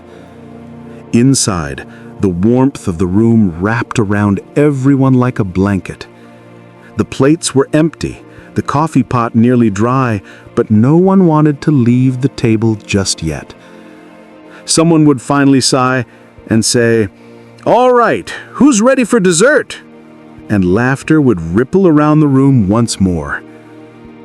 Years later, when the children had grown and scattered across the country, they would remember that breakfast. Not the food, not even the gifts, but the way it felt. The smell of cinnamon and coffee, the laughter, the way the light caught the tinsel on the tree. Because in truth, that was the real gift of Christmas morning. Not the toys or the wrapping paper, but the simple togetherness that came afterward. The way everyone gathered one last time before the day carried them off in different directions. The way love hung in the air, as tangible as the smell of bacon or the warmth of the oven. And as the music played on, faint, nostalgic, eternal, every family, in their own small way, found the same quiet joy. A joy that said, "We are here, we are together, and for this moment, everything is right in the world." Capturing memories. By late morning, the house had quieted. The torn wrapping paper was gathered into a crinkling pile. The scent of breakfast still lingered in the air: coffee, cinnamon, maple syrup, and pine. Outside, the winter sun peeked through thin clouds, its light spilling softly across the frosted windows. And then came a sound as distinct as sleigh bells, the soft click of a Super 8 camera coming to life. A father stood near the tree, one eye squinting through the viewfinder, narrating under his breath. "All right, everyone, wave to the camera. Let's see those smiles. Say, 'Merry Christmas.'" The children waved wildly, still in their pajamas, holding up their toys like trophies. The little girl with her new Barbie dream house. The boy proudly pushing his train around the tree. The baby clapping his hands with joy. Their mother smiled from the armchair, her hair slightly undone, holding a coffee cup and looking more beautiful than she knew. That was the magic of those old home movies. They didn't capture perfection. They captured truth. There was no retaking a moment, no filters or edits, no pausing to fix the lighting. It was all raw and real. Shaky hands, crooked frames, too much backlight from the window. But inside those imperfections lived something pure. The laughter of children echoing through time, the sound of wrapping paper crumpling, the look of surprise frozen forever on film. And oh, how the light flickered. Those who grew up in the 1950s and 60s remember the glow, that faint, flickering beam cast onto the wall when the film was finally played back, weeks later. The family would gather in the living room again, lights dimmed, the old projector humming like a heartbeat. On the wall, the scenes danced. Christmas morning replayed, grainy but golden. Dad with his crooked Santa hat, pretending to be surprised at his own gift. Mom laughing as the cat climbed into a discarded box. Grandpa falling asleep mid-toast, still holding his coffee cup. Kids tearing open gifts faster than the camera could keep up. And somewhere in the corner of the frame, always blurry, always half-hidden, was that one shot of the tree, twinkling with tinsel, the heart of the home. It's funny how those reels became time machines. Decades later, when those same children grew old, they would find the dusty boxes tucked away in attics or closets. Inside, reels labeled in careful handwriting. Christmas 1958. First snow 1962. Grandma's last Christmas.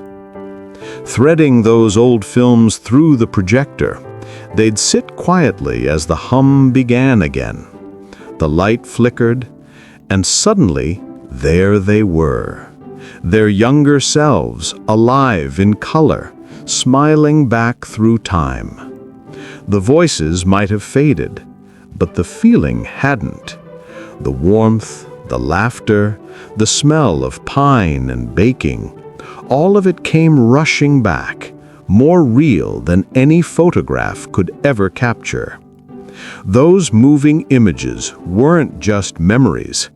They were proof that magic had once existed, and still did, inside those reels. Then came the Polaroid era.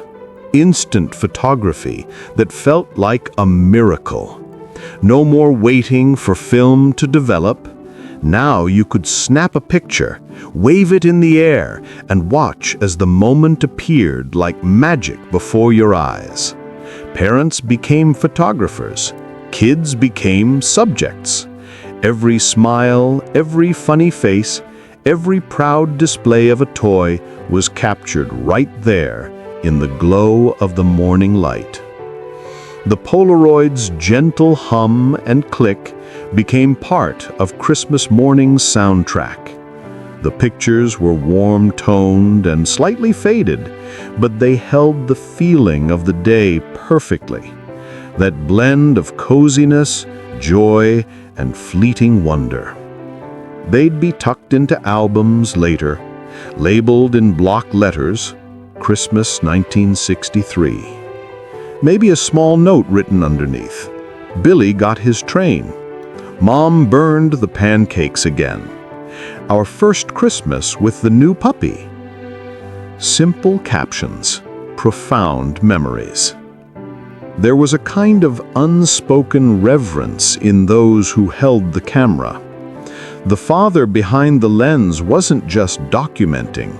He was preserving something sacred. He understood, maybe better than anyone else in the room, that these were the moments that wouldn't last. He knew that someday the kids would be grown, the house quieter, the mornings less chaotic. So he filmed everything, even the messy, ordinary parts. The camera panned to the dog sleeping under the tree, the snow slowly melting outside, the smallest child trying to sneak another cookie. All of it mattered. In one family in Minnesota, a man named Frank had a tradition. Every Christmas morning, after gifts and breakfast, he'd film each family member holding their favorite present and saying what they loved most about it. In the earliest reels, his children were tiny, giggling, shy, barely able to speak. "I love my dolly," one would say. "My truck goes vroom," another would shout. As the years passed, those same children grew taller, their answers changing. "I love my new bike, my record player, the sweater Grandma knitted." And then one year, they were grown and gone. The living room looked different, the tree a little smaller. Frank sat in his chair, the camera in his lap.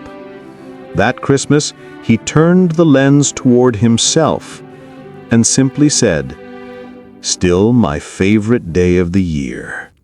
When families look back on those old films and photographs now, they realize something extraordinary.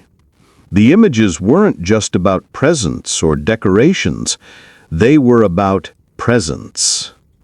They captured what it meant to belong.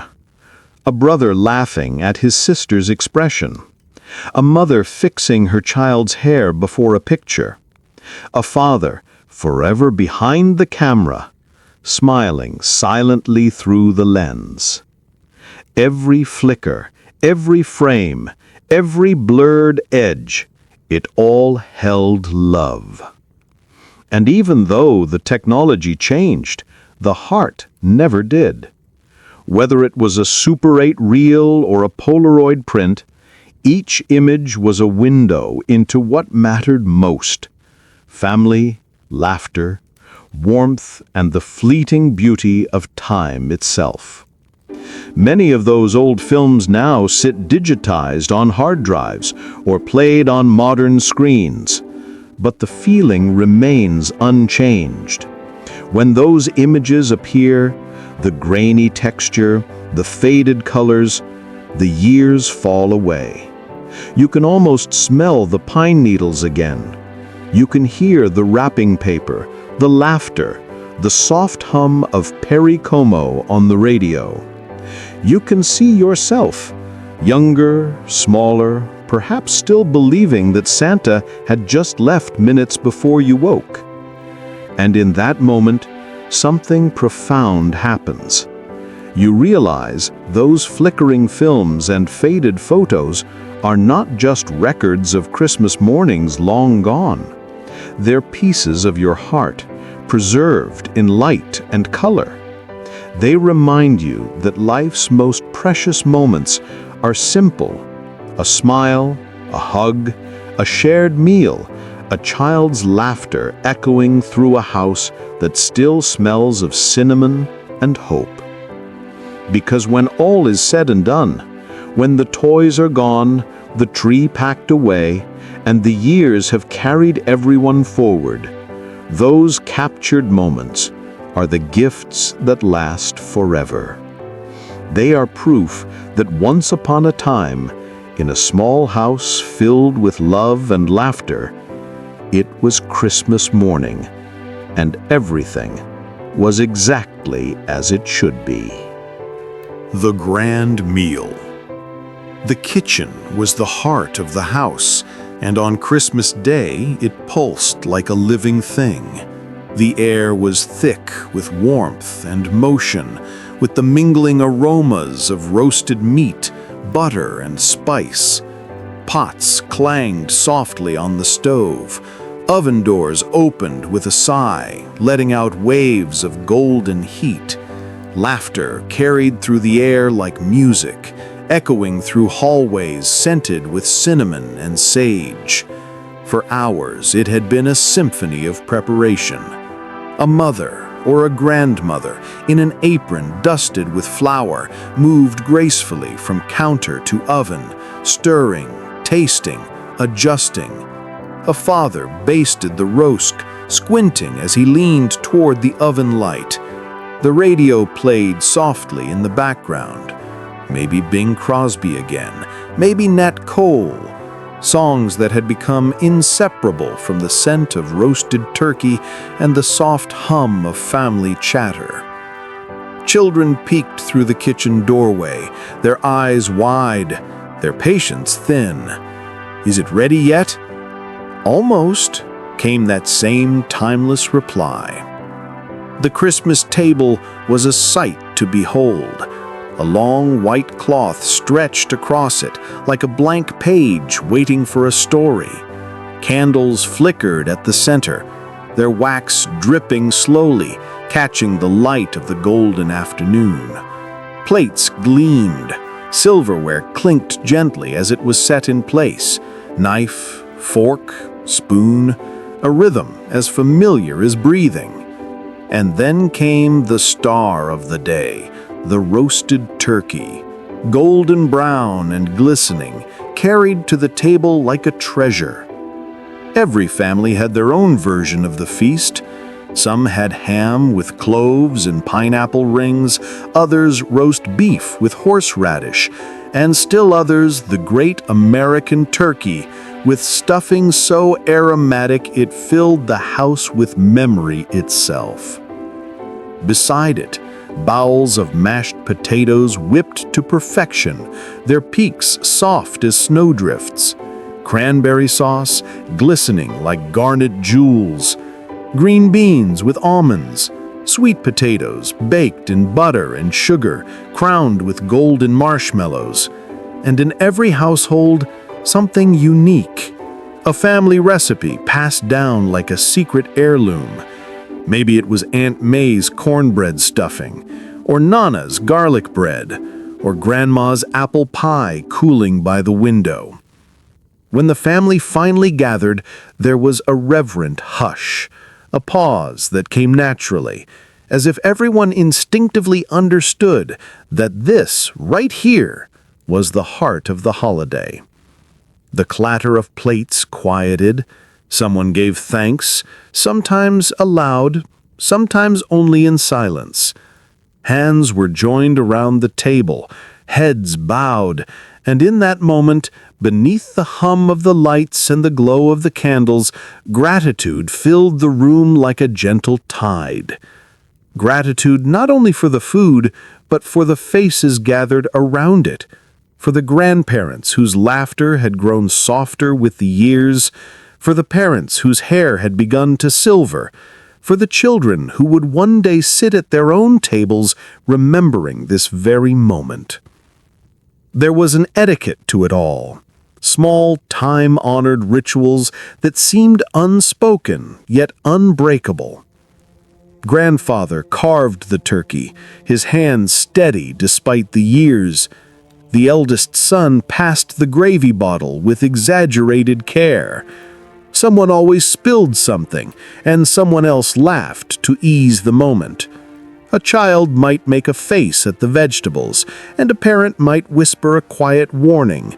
It was all part of the dance, this choreography of family life that repeated itself year after year, changing faces, but never the rhythm.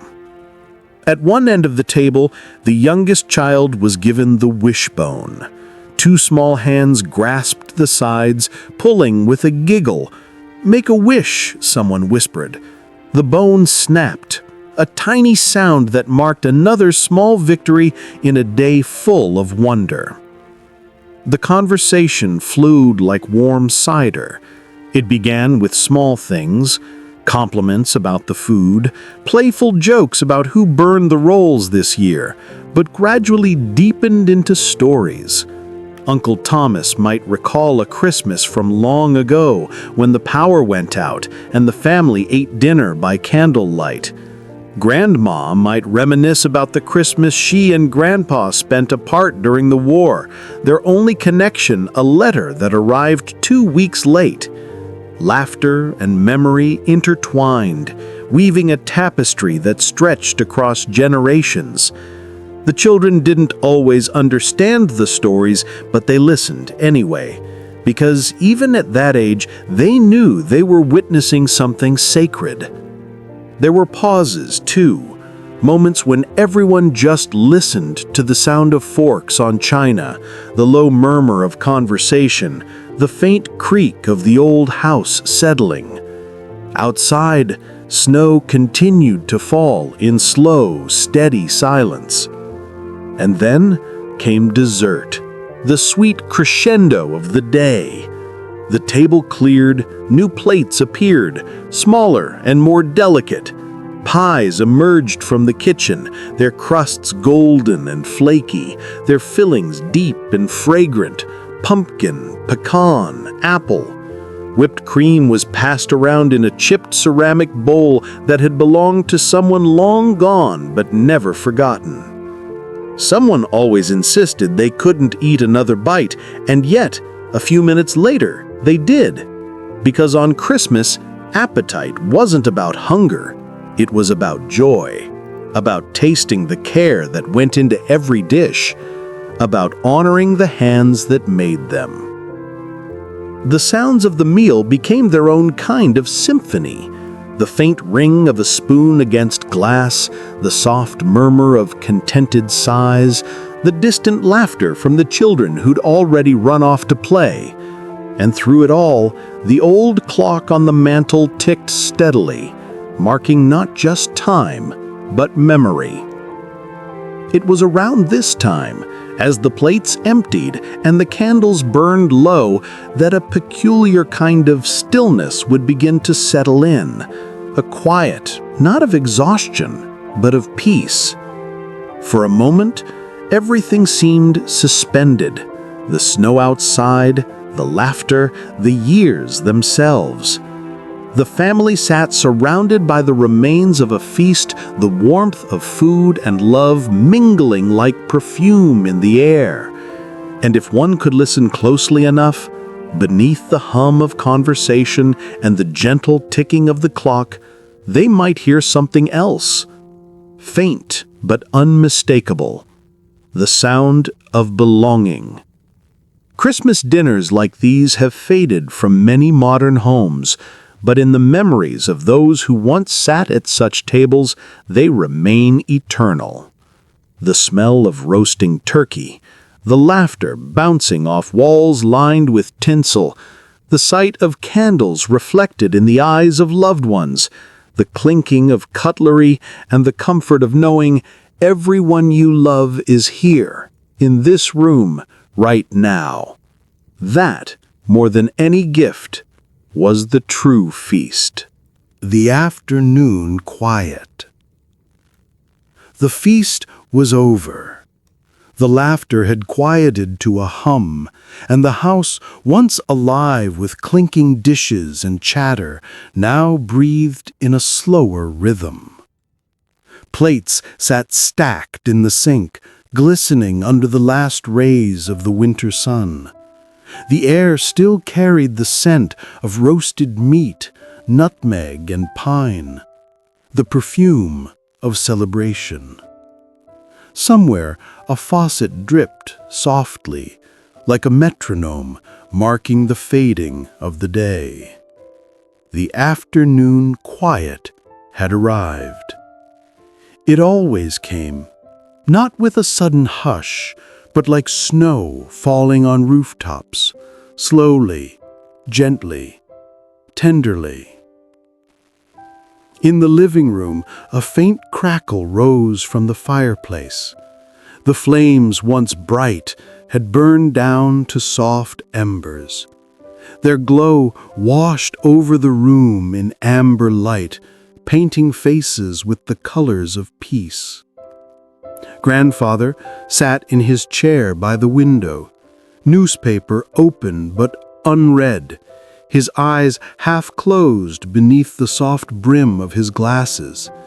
A grandchild's new toy train circled the base of the Christmas tree, its tiny engine puffing and clicking along the tracks. The ornaments above it reflected the motion in miniature, gleaming flashes of silver, red, and gold.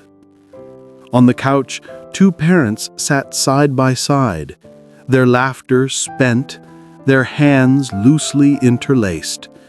Between them, a half-empty mug of cocoa cooled slowly. And scattered across the carpet, the battlefield of the morning, lay ribbons, torn wrapping paper, and the colorful debris of joy. Outside, the world seemed to exhale too.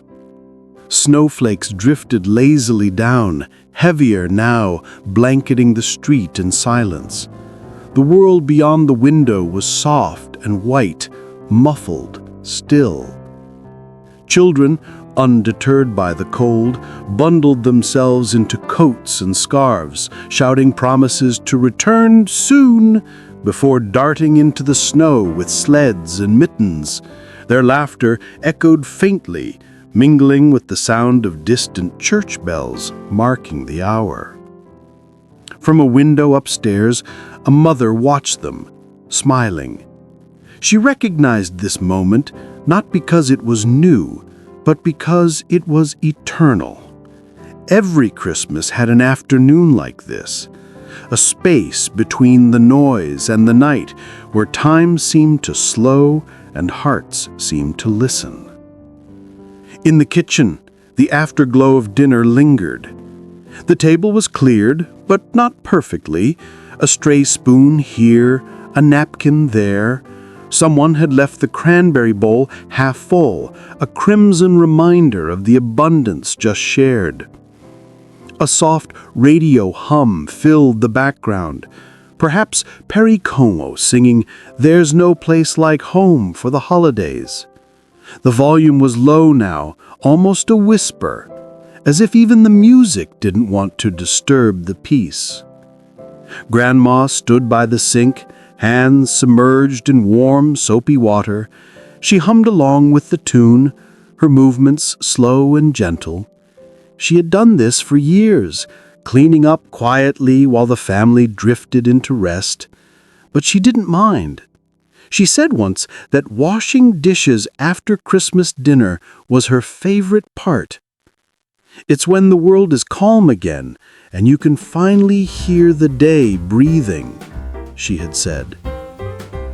On the living room floor, a child was curled up beneath a wool blanket, clutching a new teddy bear.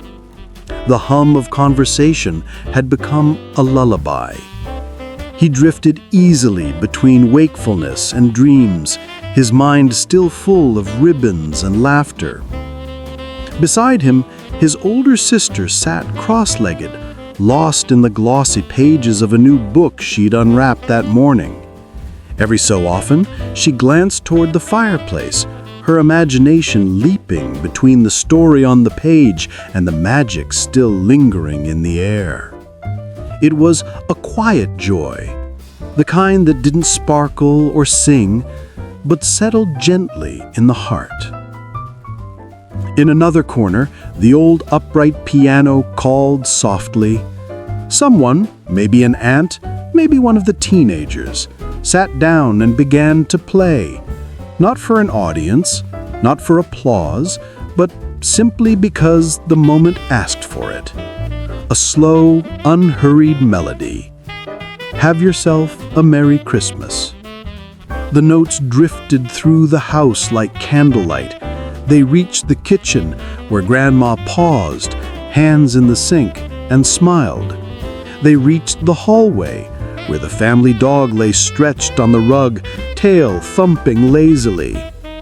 They reached the grandfather in his chair, whose eyes opened just long enough to murmur, "Just beautiful," before closing again. This was the hour of contentment. Every family had their own rituals for it. Some dozed in armchairs, some played cards, some simply sat together in silence.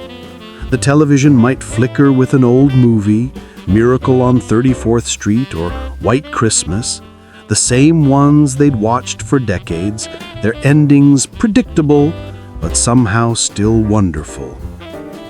Others might take a walk through the snow-dusted neighborhood, the crunch of boots beneath their feet, their breath hanging like ghosts in the cold air.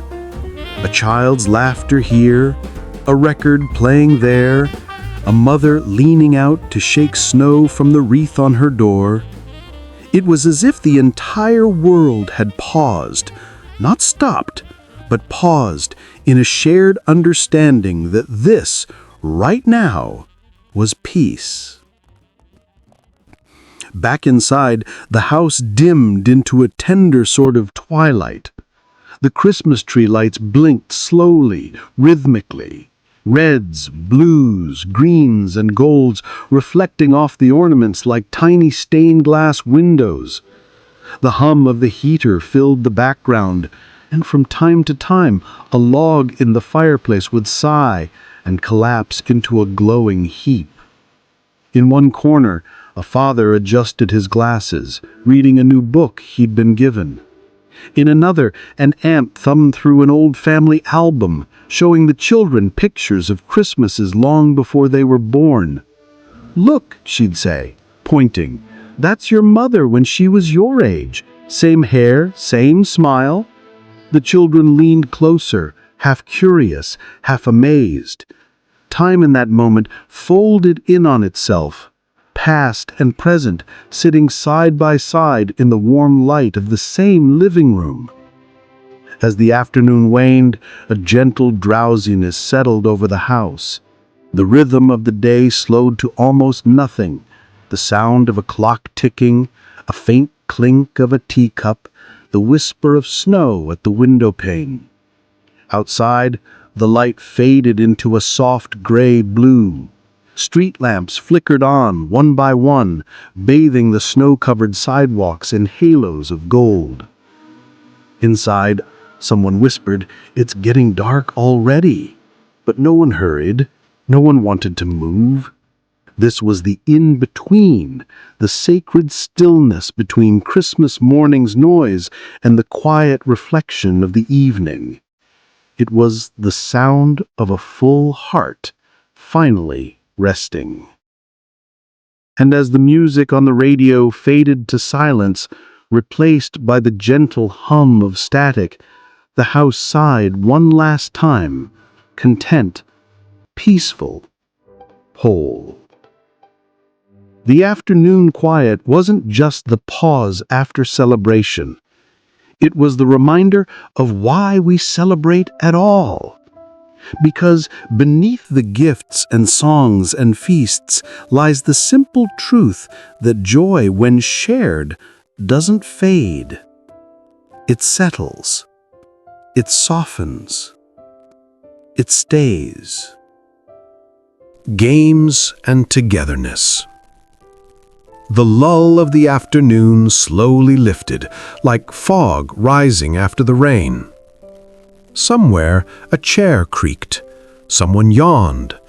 The soft glow of the fire stretched across the carpet, and just beyond it, a stack of board games waited patiently. Relics of years gone by. Monopoly, Clue, Scrabble, checkers, and a deck of well-worn playing cards with frayed edges and faint cocoa stains. The silence broke not with music, but with laughter. It began when Uncle Harold, still wearing his red paper crown from a Christmas cracker, declared that he could finally beat anyone at Monopoly now that dinner wasn't slowing him down.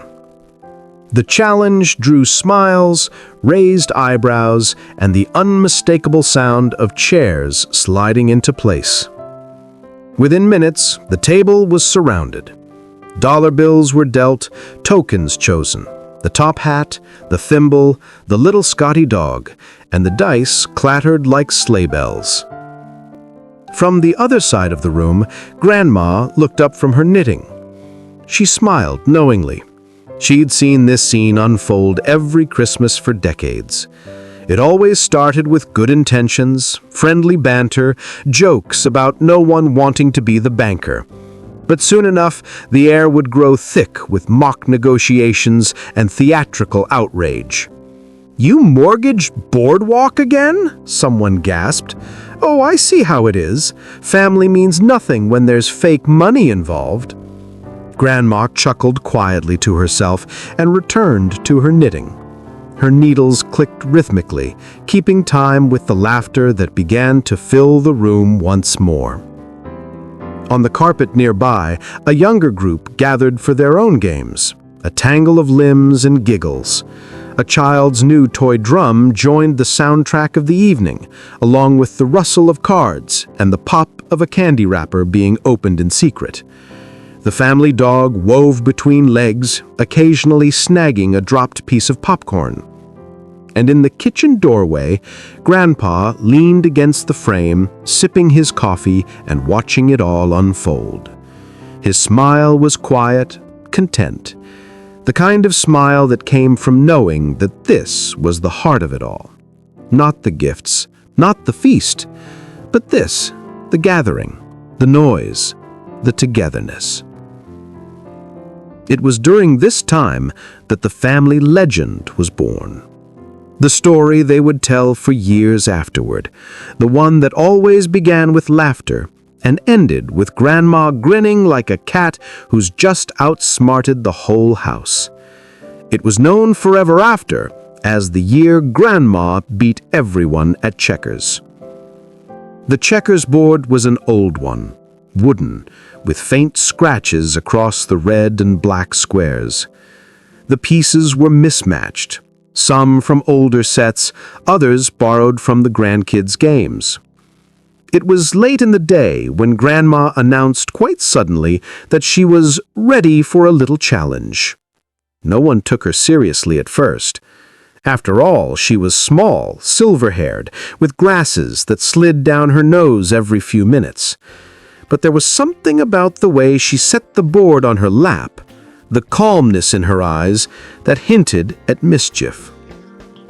Her first opponent was her eldest son, who had always been sure he could outthink anyone in the room. 5 moves in, he frowned.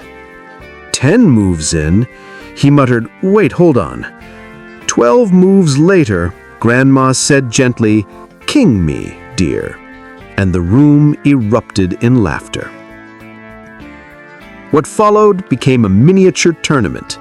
Cousins, uncles, even Grandpa, each taking turns trying to outsmart the quiet matriarch of the family, and each one, inevitably, falling to her calm, patient strategy. It wasn't luck, they would realize later. It was skill. Years of playing in her youth, back when quiet evenings were spent around oil lamps and worn boards, before television filled every silence. By the time she defeated the final challenger, the room was alive with applause. She stood, gave a modest curtsy, and said, "Well, I suppose dinner didn't slow me down either." Laughter filled the house. Someone snapped a Polaroid, Grandma mid-smile, the checkerboard still on her lap, the glow of the Christmas tree behind her. That photo would sit framed on the mantel for years, a small, frozen piece of joy. As night fell outside, the games continued, not for competition anymore, but for companionship.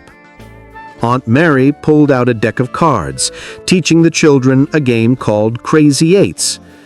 In the corner, 2 cousins whispered and giggled as they built a house of cards, only to shriek when it toppled. At the piano, someone played a light-hearted tune, a jazzy rendition of Jingle Bells. The energy of the room was gentle but full, like the glow of a fire that refuses to fade. And through it all, the spirit of togetherness grew stronger. It wasn't about who won or lost, it was the gathering itself. The overlapping voices, the shared glances, the way laughter from one corner inspired laughter in another. Outside, snow continued to fall, blanketing the world in white. The window panes reflected the flicker of the fire and the shimmer of the Christmas lights. Every so often, a gust of wind would rattle the glass, but inside, the warmth held fast. Later, as the clock neared evening, the game slowed again.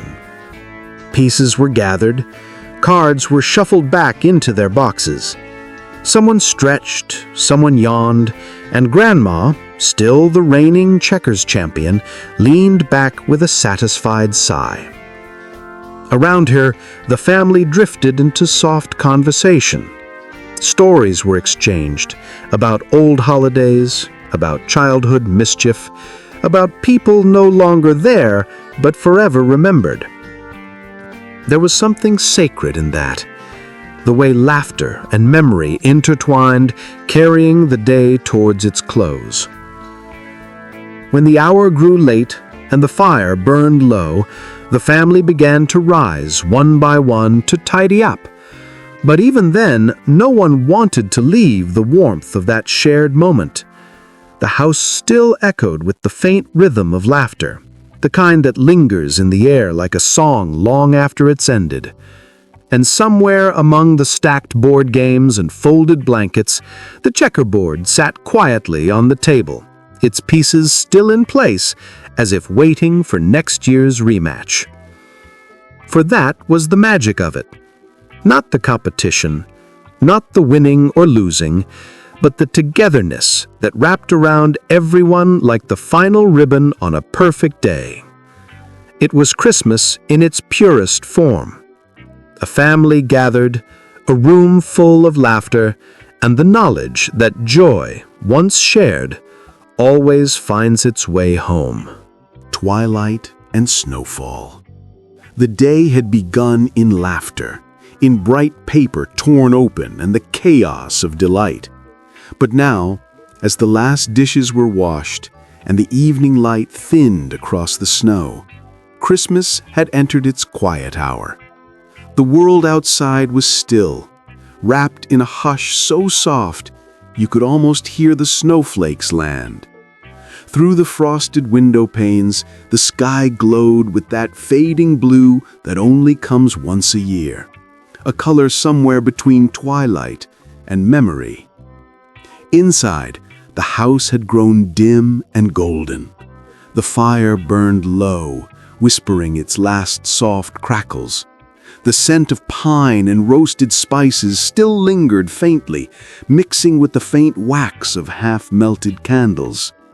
Children, once a storm of movement, were now scattered across couches and rugs, some asleep, others lost in the slow magic of their new toys.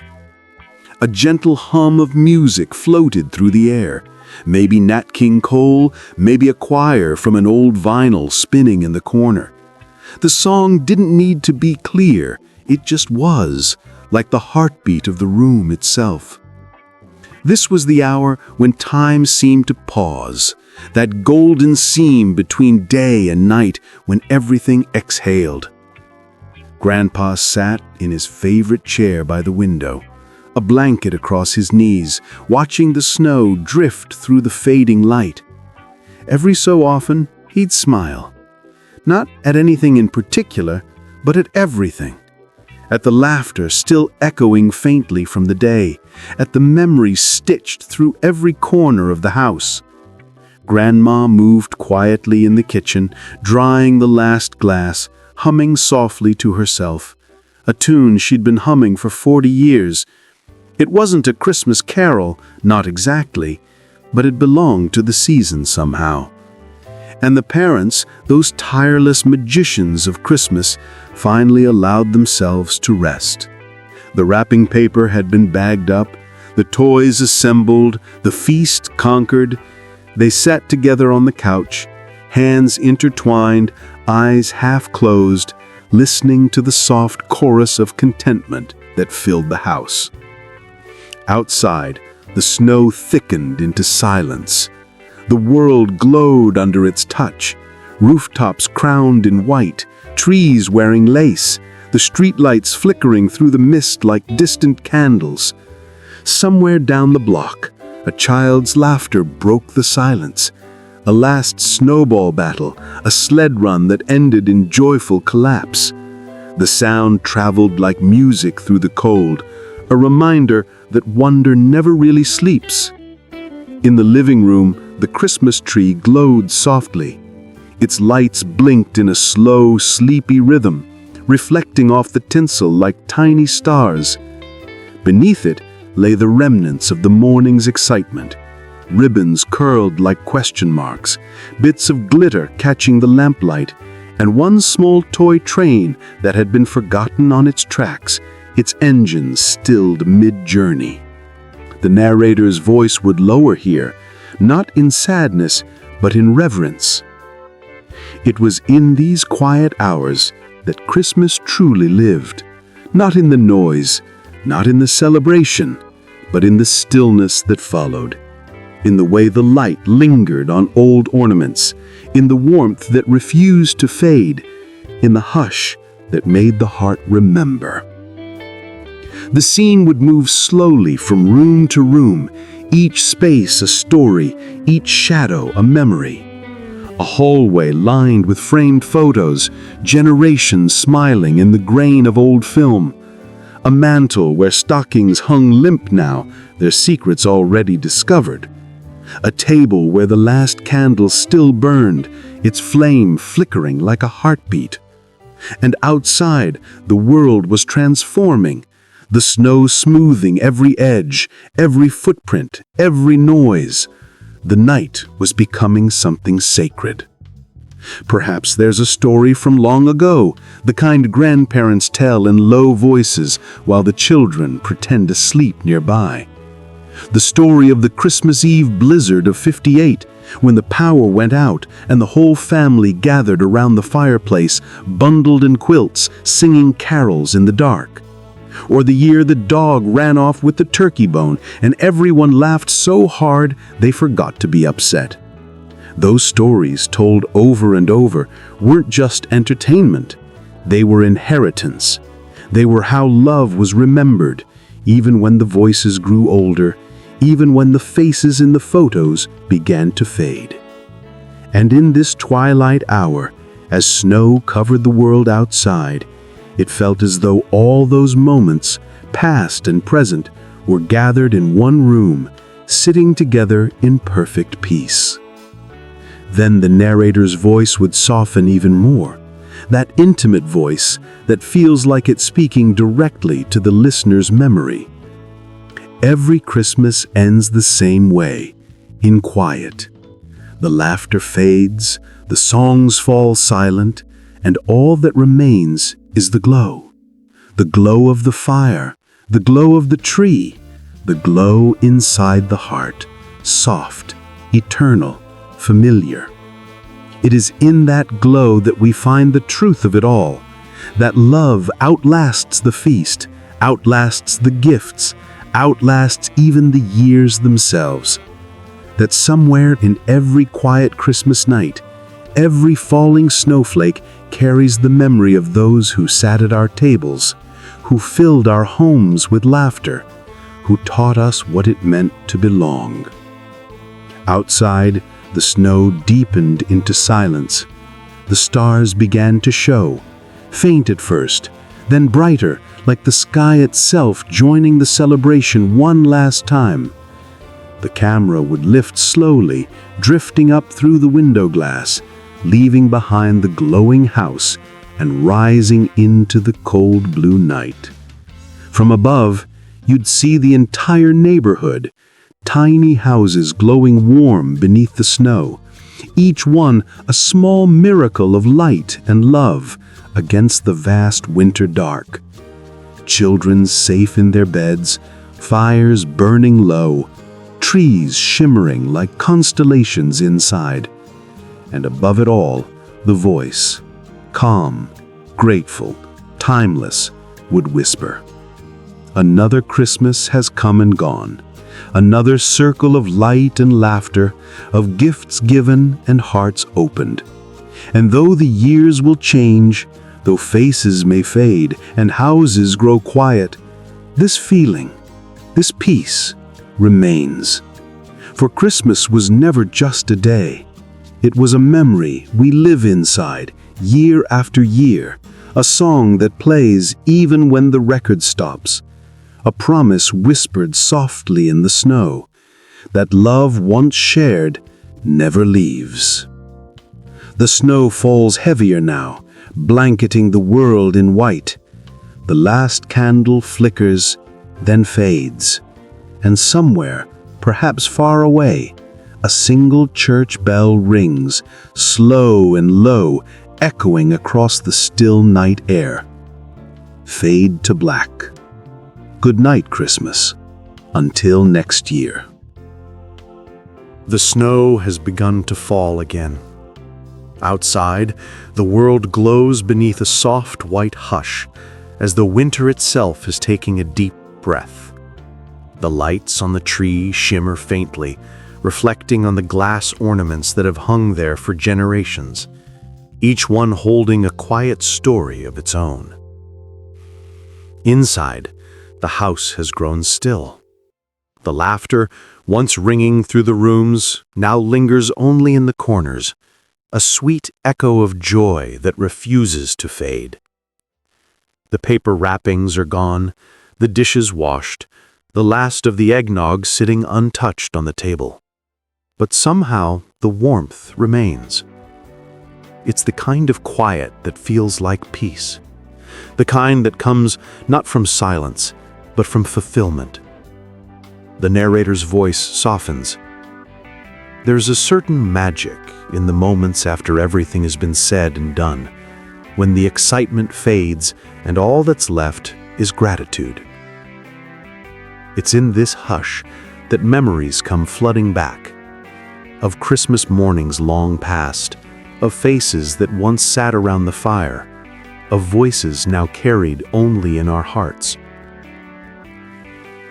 These are the memories that never grow old, They are stitched into the very fabric of who we are.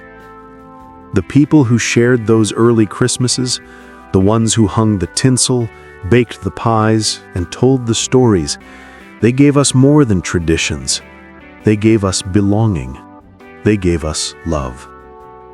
And when we remember them, truly remember them, not just their faces, but their gestures, their kindness, their laughter, we give them life again.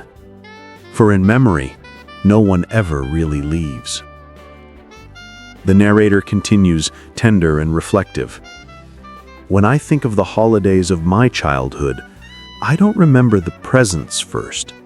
I remember the smell of cinnamon and pine, the sound of laughter from the kitchen, the faint hum of the radio playing "I'll Be Home for Christmas." I remember how safe it all felt, like the world, for a moment, was exactly as it should be. There's something profoundly human about this kind of remembering. It connects us through time. When we hang the same ornaments they once did, when we play the same songs or bake the same cookies, we are speaking a language of love that crosses generations. It's as if every small act whispers, "I remember you. I carry you still." And perhaps that is what the season has always been about. Not simply celebration, but continuation. A sacred thread binding past and present in one golden line of memory. The narrator smiles through the words, "You see, the miracle of Christmas isn't found in the wrapping paper or the twinkling lights. It's found in the remembering. What we remember keeps the season alive." Every December, when we unpack those same decorations, when we set the old angel back on the treetop or pull the cookie tin from the cupboard, we're not just decorating, we're honoring the people who came before us. It's their laughter we still hear when the music plays, their warmth that still fills the room when the fire crackles, their spirit that still wraps around us, invisible but present, as real as the snow outside. And as the narrator pauses, we can almost hear it, the soft murmuring of the past carried on the wind.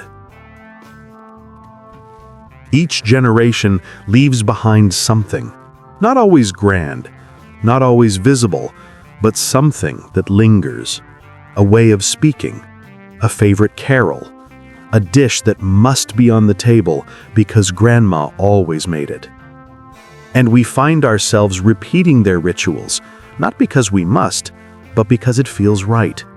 It feels like home. Even those who are no longer with us, the ones whose chairs are empty this year, somehow remain. Their presence is in the smallest things, in the way we hang the stockings, in the way we pour the cocoa, in the stories we tell before bed. And maybe that's what gratitude truly means. Not simply saying thank you for what we have, but remembering those who gave it to us. The narrator's voice grows warm, reflective, almost like a fireside conversation.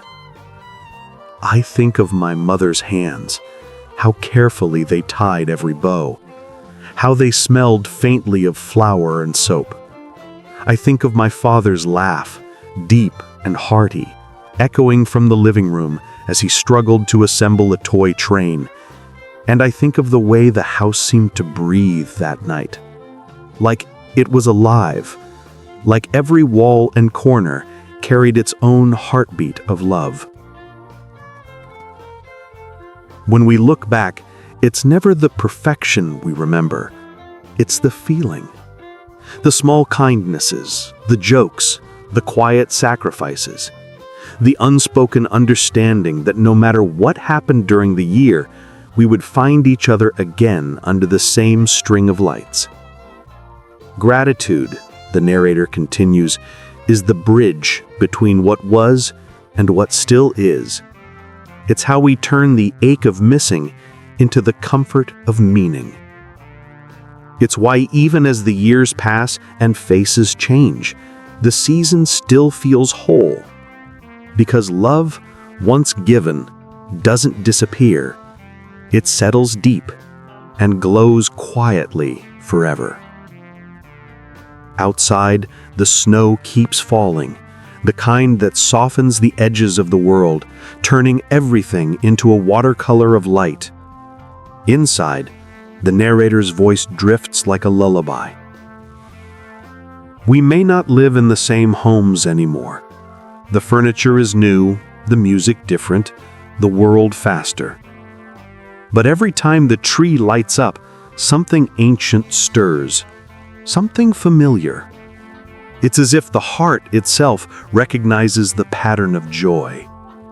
And in that moment we realize, Christmas isn't a date, it's a memory, living, breathing, carried in us like a small eternal flame.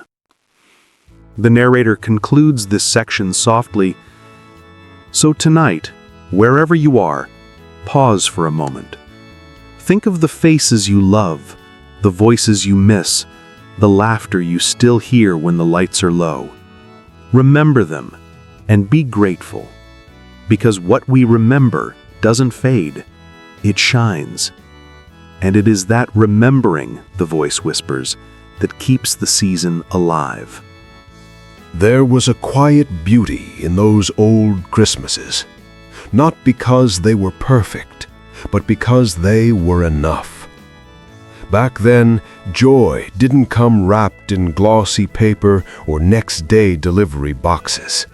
It came in the slow things, the scent of a pie cooling on the windowsill, the sound of a father humming carols off-key as he fixed the tree lights, the warmth of mittens drying by the fire after a morning spent sledding down the same hill as last year. There was no rush to capture the perfect picture. The moments were the picture. Christmas was slower then. You could hear it breathe. People lingered longer over conversations, over meals, over silence. The night didn't end with scrolling screens or scheduled posts. It ended with stories told around the fireplace, where time seemed to loosen its grip just long enough for everyone to belong in the same heartbeat. There's something about simplicity that invites meaning. When there's less noise, gratitude echoes louder. Today, it's easy to feel like Christmas has become something else, a race, a list, a blur of lights and sails. And yet, every December, something ancient still stirs beneath it all. The same gentle pulse that guided our grandparents' Christmases still hums quietly beneath the wrapping paper and LED stars. The truth is, simplicity isn't gone. It's just waiting patiently beneath all our glitter and hurry. Maybe it's in the few minutes before dawn, when you're the first one awake, and you catch the scent of pine from the living room. Maybe it's in the laughter that escapes when no one's looking, or the hug that lingers a second longer than expected. Maybe it's in the silence that follows a long day, when the house finally rests and the only sound is the whisper of the snow outside your window. Simplicity isn't a thing of the past. It's a thread, invisible but unbreakable, that runs through every Christmas ever lived. Our grandparents might have celebrated with fewer things, but perhaps with more presence. A single toy meant a season's worth of imagination. A letter from a distant relative was worth more than all the notifications in the world. They didn't decorate to impress. They decorated to remember. A handmade ornament wasn't just an object. It was a story, a small piece of someone's heart shaped in felt and glue and hope. And the gifts, they were less about price tags and more about promises. The promise that someone thought of you, that love had shape and color and could fit in your hands. We often think the world has changed, but Christmas hasn't, really. The tools are different, yes, the lights brighter, the songs streamed instead of sung, but the why remains untouched. Every twinkle light, every dinner table, every gift wrapped in a hurry, they all reach for the same thing: to belong, to love, to remember. That's the secret no one tells you. The modern Christmas isn't missing the old magic. It's built upon it. We record differently now, but for the same reason. We're all trying to hold on to what time wants to take away. And in that way, the old Christmases still live among us, every time we slow down long enough to see what matters. There's a story my grandmother used to tell about one Christmas Eve when the power went out. No lights, no oven, no music, just darkness and the soft crackle of the fireplace. They sat together wrapped in blankets and sang carols they barely remembered, their voices shaky but warm. And she said it was the best Christmas she ever had, because for that one night there was nothing to distract them from what was already there, each other. That's what simplicity is, not less, but more of what matters. In every generation, the world grows louder, but every December, something whispers through the noise, a reminder that joy was never meant to be complicated, that peace doesn't need permission, that love doesn't need perfection, and that even now when the lights go dim and the world outside is still, the same quiet spirit that filled those 1950s homes still lingers, waiting to be found again. All it asks of us is to slow down and listen. The snow still falls somewhere tonight, softly over houses that once held our laughter, over streets where children once dragged sleds home through twilight, their mittens heavy with snow, their cheeks flushed with joy. Somewhere, an old bulb still flickers in a window, the same one that's been burning for decades, guarding memories like a small glowing heartbeat in the dark. You can almost hear it, the echoes of the past, faint but familiar, the laughter spilling from kitchens, the murmur of a record spinning, the clink of dishes after supper, and the rustle of wrapping paper that seemed to last all morning. Those sounds never truly vanish. They linger in the corners of memory, woven into the air of every December that follows. The world outside may have changed, but the warmth that Christmas carries has not. Because what made those years special was never the gifts, never the glitter, never the noise. It was the people, their hands, their hearts, their hope. When we remember them, we bring them back for a little while. A grandparent's laugh, a mother's gentle hum as she stirred hot cocoa, a father pretending to snore under the tree, the small, sleepy voice of a child whispering, "Do you think he came yet?" These are not just memories. They are the heartbeat of Christmas itself. The years may roll forward, the lights may burn brighter, but the glow that mattered most has always come from within. Maybe that's why, even now, we feel a tug in our hearts each December, a pull towards something simpler, softer, truer. A reminder that no matter how far we travel from those days, they live on in us. Every time we hang a faded ornament, every time we hum an old tune without realizing it, every time we pause long enough to watch the snow fall, we are home again. Home, not in a place, but in a feeling. That is the true gift of remembering.